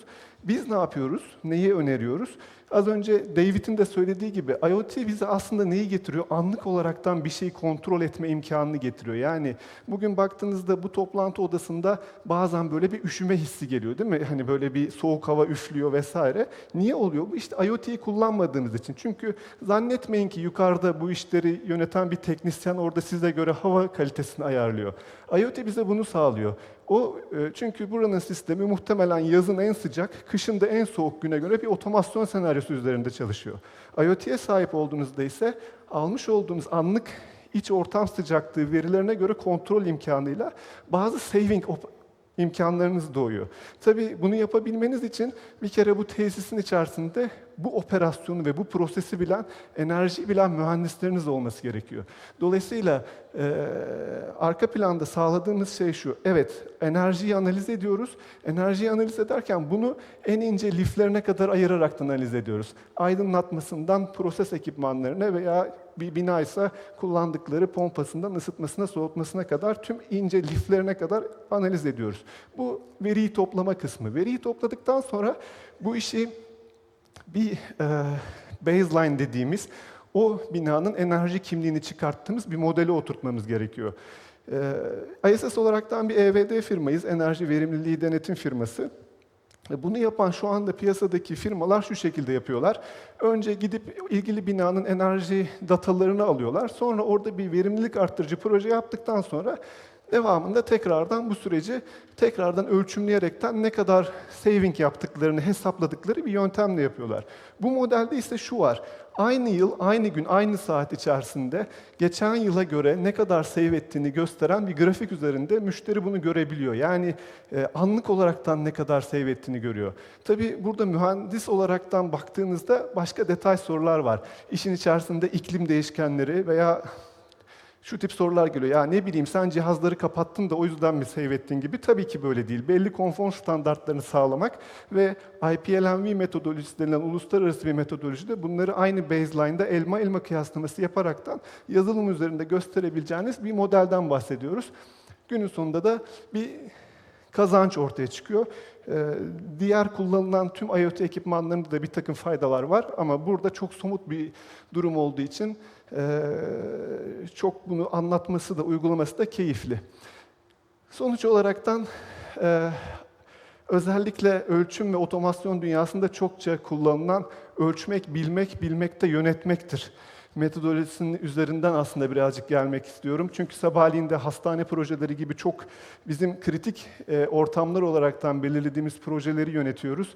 Kontrol istiyorsak bunu gerçekten neyi yönettiğimizi bilmemiz gerekiyor. Bu bakımdan dijitalleşme bize gerçekten bir kontrol imkanı sağlıyor. Enerjinin sürekliliği, yangın algılama sistemlerinin çalışırlığı gibi süreçleri dijital olaraktan takip edebilmek süreci daha iyi yönetmemizi sağlıyor ve bu manada daha iyi performans takibi ve bütünleşik bir entegre tesis yönetimine doğru gidebiliyoruz. Ama konu başlıklarına baktığımızda enerji performansı ile ilgili özellikle %20'ye varan, özellikle eski binalarınız varsa tasarruflar var. Dün Çevre ve Şehircilik Bakanlığı'ndan Sayın Banu Hanım, Dünya Bankası ile kamu binalarında az önce anlatmış olduğum modele benzer yapıların olduğunu da açıkladı. Bu manada hani bunlar bizlerin yapmış olduğu yenilikler değil, hükümetimiz, devletimiz de bu tip çalışmaları aslında teşvik eder ve destekler durumda. Harcamalarımızın azalması, az önce bahsettiğimiz sıvı sabunluklar, havlular vesaire, bunlar da yapacağımız tasarruflar ve insan gücündeki tasarruflar %10'lara varan tasarrufları bulabiliyor. Son söz olaraktan bu işler birazcık deli işi diyorum. Osmanlı'da biliyorsunuz ön saflarda giden delilerimiz vardı ordunun önünde. Bu işlerle uğraşan kişiler birazcık sektörün içerisindeki duayenlere ya bu iş öyle olmaz artık böyle yapacaksın demeyi gerektirdiği için birazcık ruhunuzda delilik olması gerekiyor. Anlatması zor süreçler. Bu bakımdan dernek başkanımıza da teşekkür ediyorum. Bu oturumlarda hiç ara vermeksizin dijitalleşme konularına destek veriyor. Delileri de en büyük ayakta tutan şey bu desteğin olması. Teşekkür ediyorum. Sağ olun.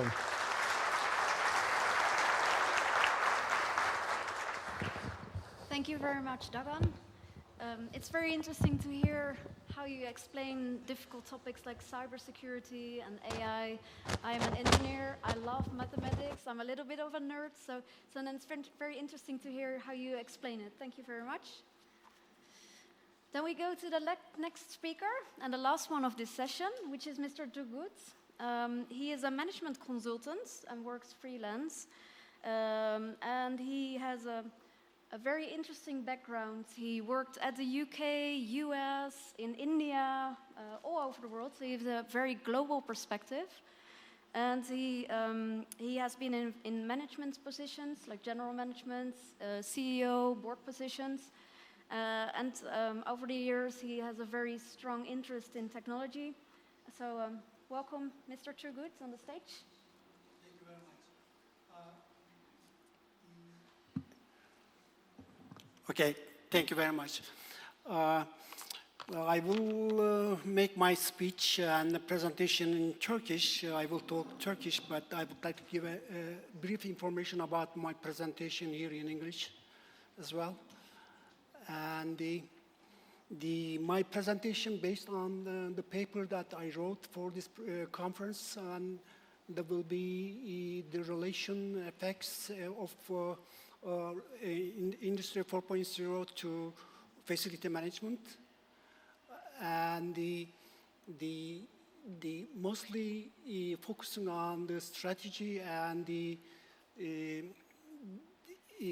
process part of the facility management. And I will do my presentation now. Thank you very much.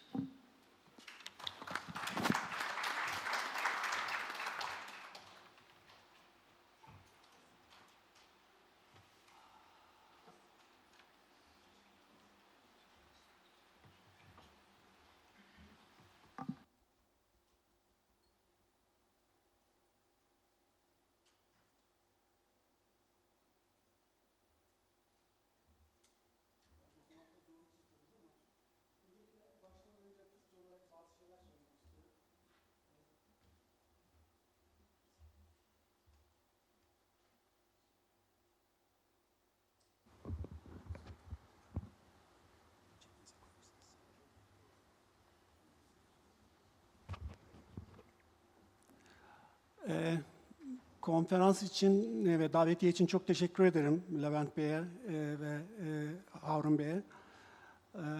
Gerçekten çok zengin bir konferans. Ben gerçekten çok şaşırdım. Bu kadar çeşitli ülkelerden ve çeşitli başarıları yakalamış organizasyonlardan katılımın olması gerçekten çok ilginç ve çok değerli bilgiler edindim. Ve ülkemizde bu konuda çalışan organizasyonların bu toplantıda mutlaka olması gerekirdi. Onları görememek gerçekten üzücü.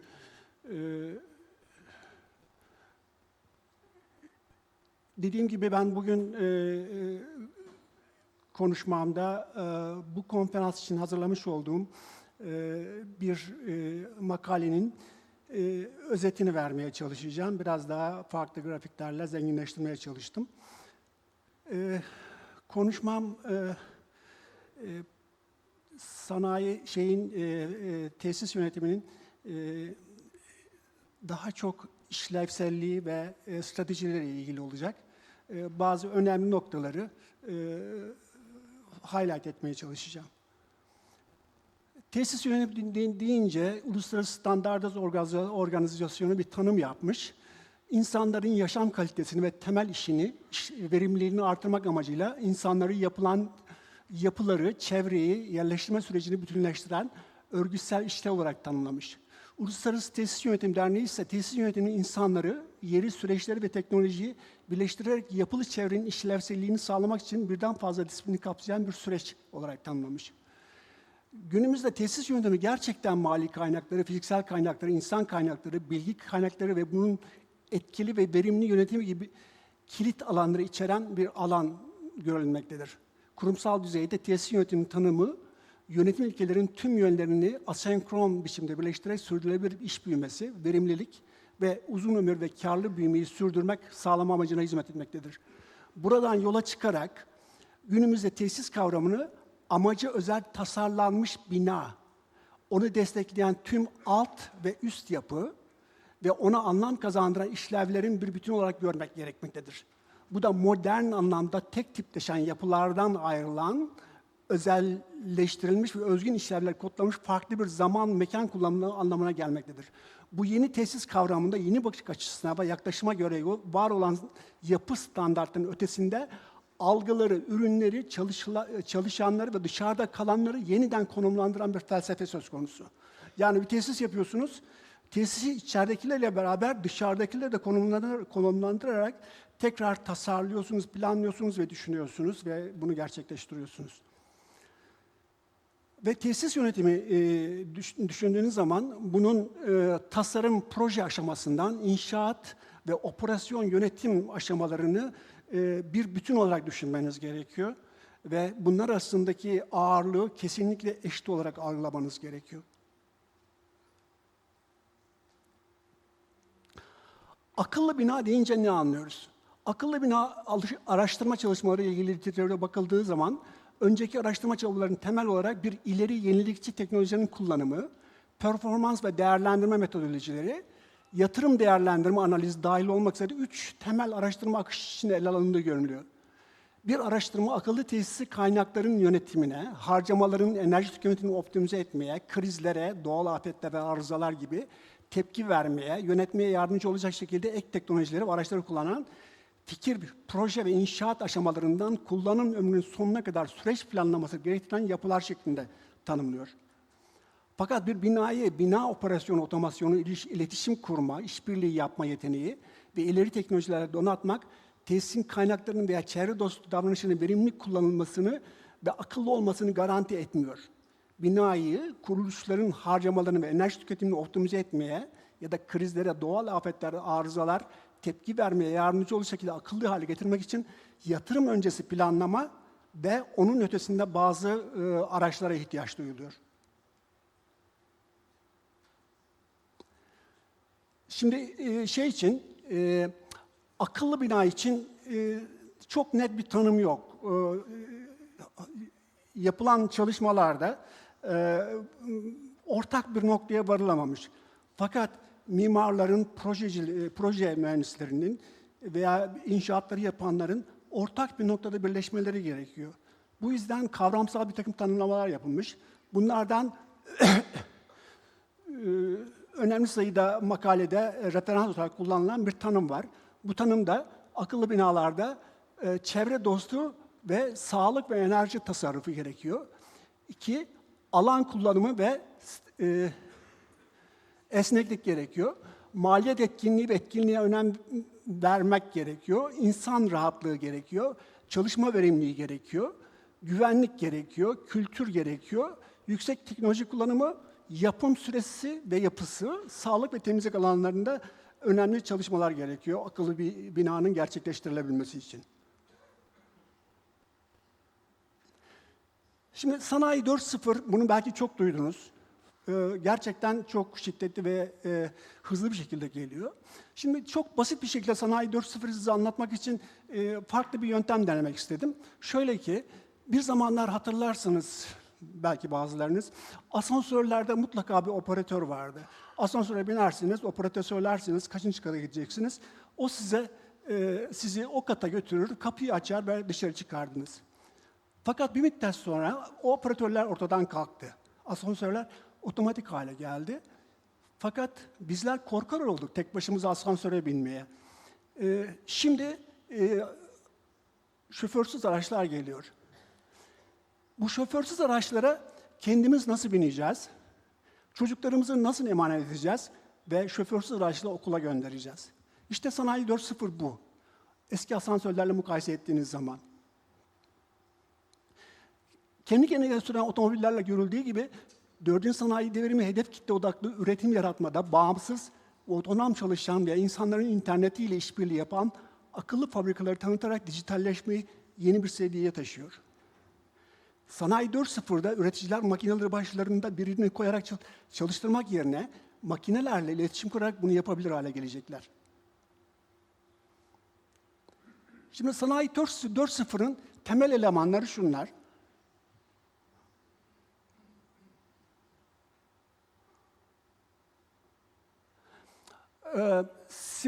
Simülasyon ve artırılmış gerçeklik, yapay ve düşey entegrasyon, endüstriyel nesnelerin interneti, siber güvenlik, bulut sistemler, 3D yazıcılar ya da katmanlı yazıcılar, tedarik zinciri, büyük veri analizi ve otonom robotlar veya makineler. Şimdi bunların bazılarını ve bundan ek olan bazı bileşenleri kısa kısa açıklayacağım. Şimdi Sanayi 4.0'ın temel bileşenleri şunlar. Cyber fiziksel sistemler. Burada kısa bahsedeceğim. Bazılarını şey yapmadan tek cümleyle geçeceğim. Sonra bunun arkasından bazı grafiklerim var. O grafiklerde size göstererek ve daha detaylı anlaşılır şekilde anlatmaya çalışacağım. Siber fiziksel sistemler, şimdi sanayi 4.0'da akıllı fabrikalar veya akıllı tesisleri ele aldığımız zaman fiziksel sistemler var, bir de sanal sistemler var. Bu iki sistemin birbirine birleştirilmesi ve entegre edilmesi gerekiyor. Siber fiziksel sistemler, bu sistemlerin entegre edilmesini sağlayan, yönetimini sağlayan temel bileşenlerden bir tanesi. Nesnelerin interneti, sanayi 4.0'da nesneler, bildiğiniz her türlü nesne, aklınıza gelebilecek her şey nesne olarak tarif ediyoruz. Ve bunların internete bağlanması ile oluşan network'e biz nesnelerin interneti diyoruz. Hizmetlerin interneti. Şimdi bütün nesneleri internete bağladığınız zaman, sanal ortama bağladığınız zaman öyle karmaşık bir ortam ortaya çıkıyor ki bu sistemle başa çıkmak, sıradan insanların bunu anlaması ve bunu verimli bir şekilde kullanılması mümkün değil. Bu yüzden o karmaşık sistemin üzerine bir pelerin örtüyoruz. Bu pelerin adı da Internet of Services. Bu pelerine bazı fonksiyonlar ekliyoruz. Bu pelerin bize o karmaşık sistemi anlaşılır hale getiriyor ve bizim tarafından kullanılabilir hale getiriyor. Bu hizmetlere de, biraz daha açacağım daha sonra bunu, bizim kullanabileceğimiz şekilde o karmaşık sistemin karmaşıklığından kurtulmuş oluyoruz. Dijital ikiz kavramı. Bunu daha sonra biraz daha açıklayacağım fakat şöyle bir kavram söz konusu. Dijital ikiz kavramı 1960'larda Apollo projesiyle ortaya çıkmış bir kavram. Apollo projelerinde Ay'a insan gönderildiği zaman NASA dijital ikiz kavramını oluşturdu ve Apollo uçuşlarının dijital ikizini sanal ortamda oluşturarak çıkabilecek arızaları, olabilecek problemleri önceden tahmin etmek, çözümler üretmek için bu simülasyon ortamlarını kullandılar. Apollo 13'teki pilotlar eğer kurtuldularsa bunun en önemli nedenlerinden bir tanesi de kullanılan dijital ikiz. Yani bir masanın başında o uçuşu kontrol eden, kontrol eden insanlar var. Bir köşesinde de dijital ikiz ve onlara yardım ediyor. Burada da günümüzde üretim sistemlerinde ve yavaş yavaş bu tesis yönetimi de girecek. Bu sabah Suzan Hanım'ın sunumunda izledik. Onlar da kullanmaya başlamışlar. Dolayısıyla tesis yönetiminde tesislerdeki problemleri simüle etmek veya çıkabilecek sorunları önceden tahmin etmek, çözümler üretmek üzere sanal ortamda gerçek fiziksel sistemlerin simülasyonunu gerçekleştiriyoruz. Bu da dijital ikiz anlamına geliyor. Büyük veri, şimdi o kadar çok nesne internete bağlanıyor ki ve sanal ortama bağlanıyor ki bu verilerden, nesnelerden toplanan veriler inanılmaz büyük bir ölçüye ulaşıyor. Buna da biz büyük veri diyoruz. Yapay zeka, hepimiz bu konuda bir fikrimiz var. Çok fazla üzerine durmayacağım. Şimdi diğer teknolojilerden bahsedeceğim. Tesis yönetimi deyince aklımıza gelen şeyler. Bunlardan birkaç tanesi geçiş dönemi teknolojileri diye adlandırıyorum ben. Belki sanayi 4.0'la ortadan kalkacaklar. Fakat burada önemli bir teknoloji var. O da bina bilgi modellemesi. Şimdi yukarıdan başlayalım. Computer Aided Facility Management.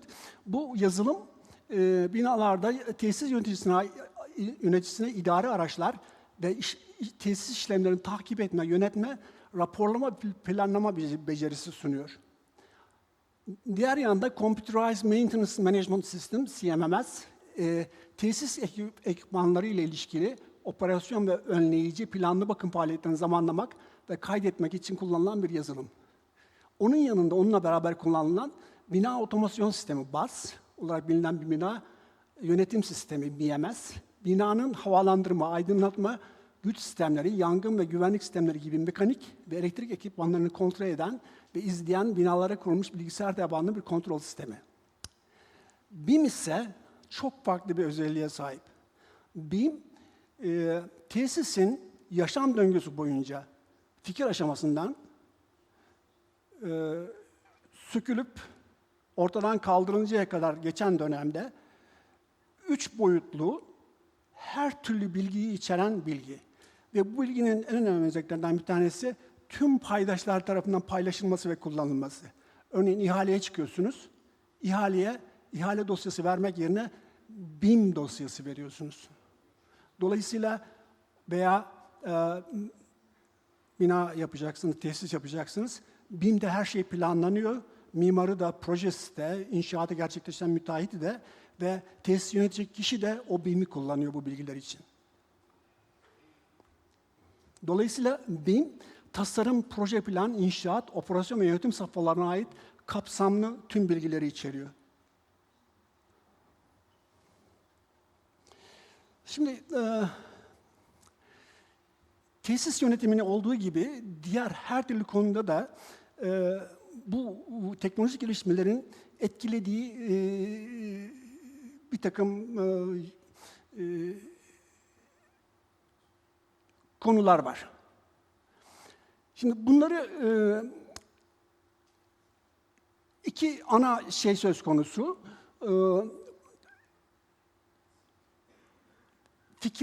Sanayi 4.0'ın fikirlerinin ve ilkelerinin benimsenmesini ve daha fazla dijitalleşmeye doğru hareket etmeyi çok iyi anlaşılması gerekiyor. Bütün bunları kavrayabilmek için. Aynı zamanda dünyamızdaki bunlarla ilgili trendleri çok iyi anlayabilmek gerekiyor. Dolayısıyla bunları anladığımız takdirde tesis yönetimine ya da bir akıllı fabrikanın kurulumuna konusunda çalışmalara başlayabiliriz. Sanayi 4.0'ın özellikleri ve tasarım prensipleri de şu şekilde. Birlikte çalışabilirlik. Bunun anlamı şu, sanayi 4.0'da ya tesis yapacaksanız, tesisin paydaşları, canlı cansız, biyolojik ya da nesneler olarak neler varsa hepsinin birlikte çalışabilirliği gerekiyor. Sanallaştırma.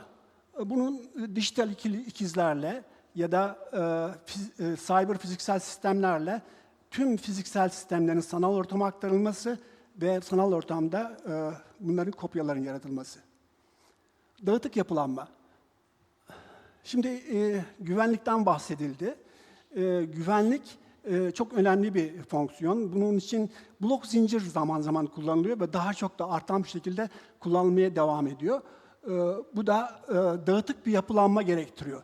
Yani eskiden seri olarak bağlanarak işlem yapan, bunun fonksiyonu bittikten sonra bunun fonksiyonu gelecek derken tüm sistemler birbirine aynı anda bağlanıyor. Hiçbir zaman bir sıralama yok kesinlikle artık. Seri olarak işlem fonksiyonu söz konusu değil. Gerçek zamanlı veri iletişimi, şimdi 5G geliyor. 5G'nin gelmesiyle ne olacak? Zamanlama inanılmaz şekilde düşük seviyelere gelecek. Şöyle ki, response time denilen herhangi bir işlem yaptığınız zaman cevap verme süresi 1 saniye kadar düşüyor. Dolayısıyla bunlar kullanılarak gerçek zamanlı veri alışverişi yapılacak. Yani herhangi bir nesnenin, herhangi bir cihazın, herhangi bir insanın durumunu, konumunu, onunla ilgili diğer bilgileri anında haber alma durumu söz konusu olacak. Hizmetlerin sanallaştırılması. Hizmetlerin sanallaştırılması insanların akıllı nesnelerin ve cihazların internetine verimli şekilde bağlanmak için hizmetlerin internetinin kullanılmasını ve hedef kitlenin ihtiyaçlarına göre ürün ve hizmetlerini sağlamayı içerir. Yani sanal ortama her şeyi bağladınız, tamam ne yapacaksınız? Buradan hizmetlerin interneti vasıtasıyla bütün aktarılan bilgilerin verimli bir bilgi, anlaşılır bir bilgi, kullanılır bir bilgi haline getirilmesi gerekiyor. Modülerite. Dinamik pazarda akıllı bir tesis mevsimsel değişikliklere, hedef kitle eğilimlerine göre hızlı ve sorunsuz bir şekilde ihtiyaçlara cevap verebilmesi gerekiyor.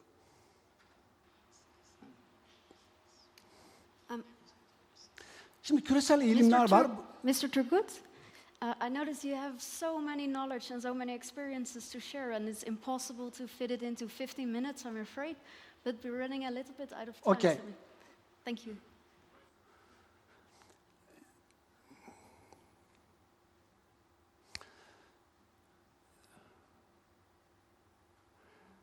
Şimdi kısaca şunlardan bahsedeyim. Nesnelerin internetinde ölçüm yapacağız nesnelerin değerleri bunlar. Yani şu tür şeyler ölçüyorsunuz, pozisyonunu ölçüyorsunuz, devinimi, hızını, kaymasını ölçüyorsunuz, sıcaklığı ölçüyorsunuz, rutubeti ölçüyorsunuz, nemi ölçüyorsunuz, akustik, kimyasal maddelerin özelliklerini ölçüyorsunuz, güç, yük, tork, gerilim, basınç, akıntı, seviye ölçüyorsunuz. Bunun gibi nesneleri bu şekilde bağladığınız zaman nesneden almak istediğiniz bilgi neyse o bilgiyi ölçüyorsunuz.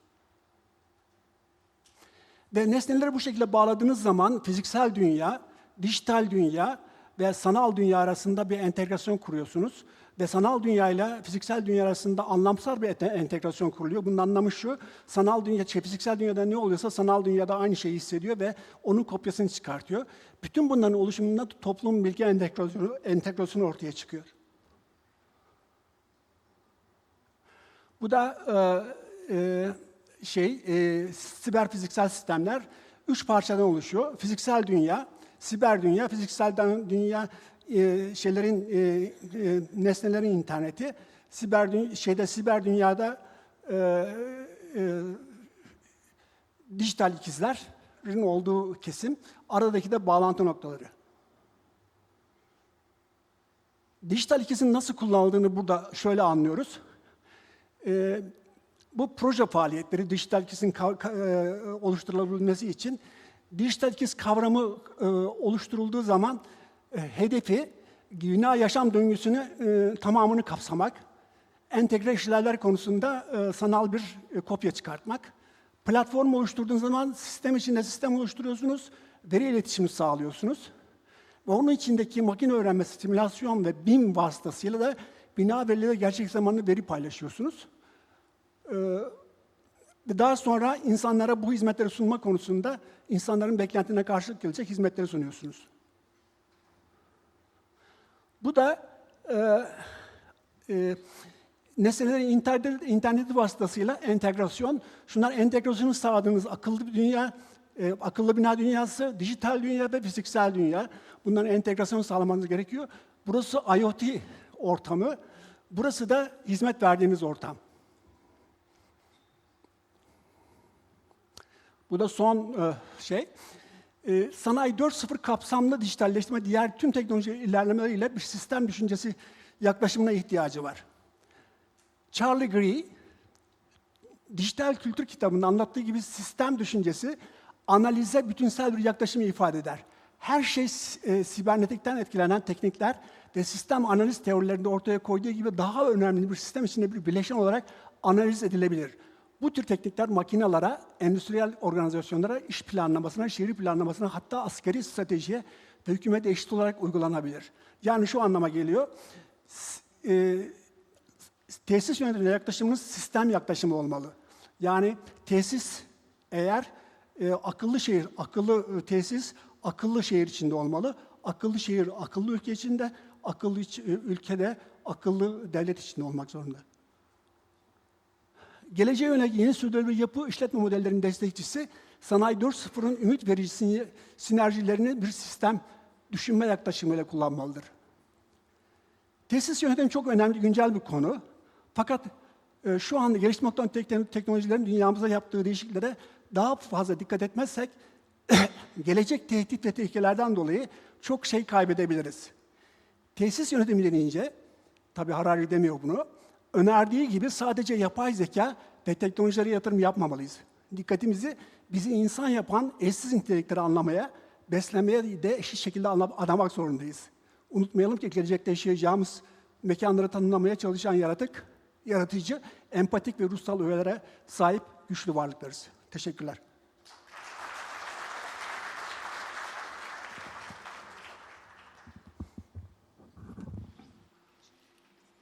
Thank you very much, Mr. Turgut. It's very inspiring to see how much you know and how passionate you are about the fourth industrialization phase, or the area of digitalization. So now we come to the end of this session, and I would like to thank all four of you to share your ideas. Thank you very much.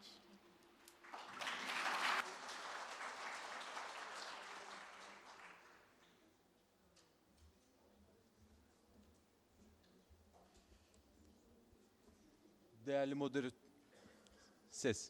değerli moderatörümüzü ve konuşmacılarımızı sahnede bekletiyoruz. We would like to keep you waiting on the stage for a minute, and I would also like to invite ve sahneye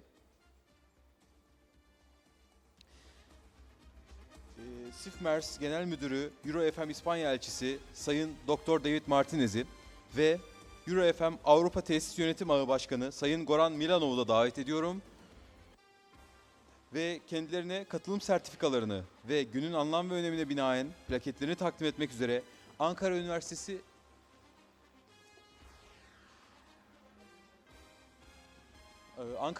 Uygulamalı Bilimler Fakültesi Dekan Yardımcısı Profesör Doktor Nihan Özdemir Sönmez'i davet ediyorum.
And a photo together in the front please. Birlikte bir foto alalım beraber lütfen.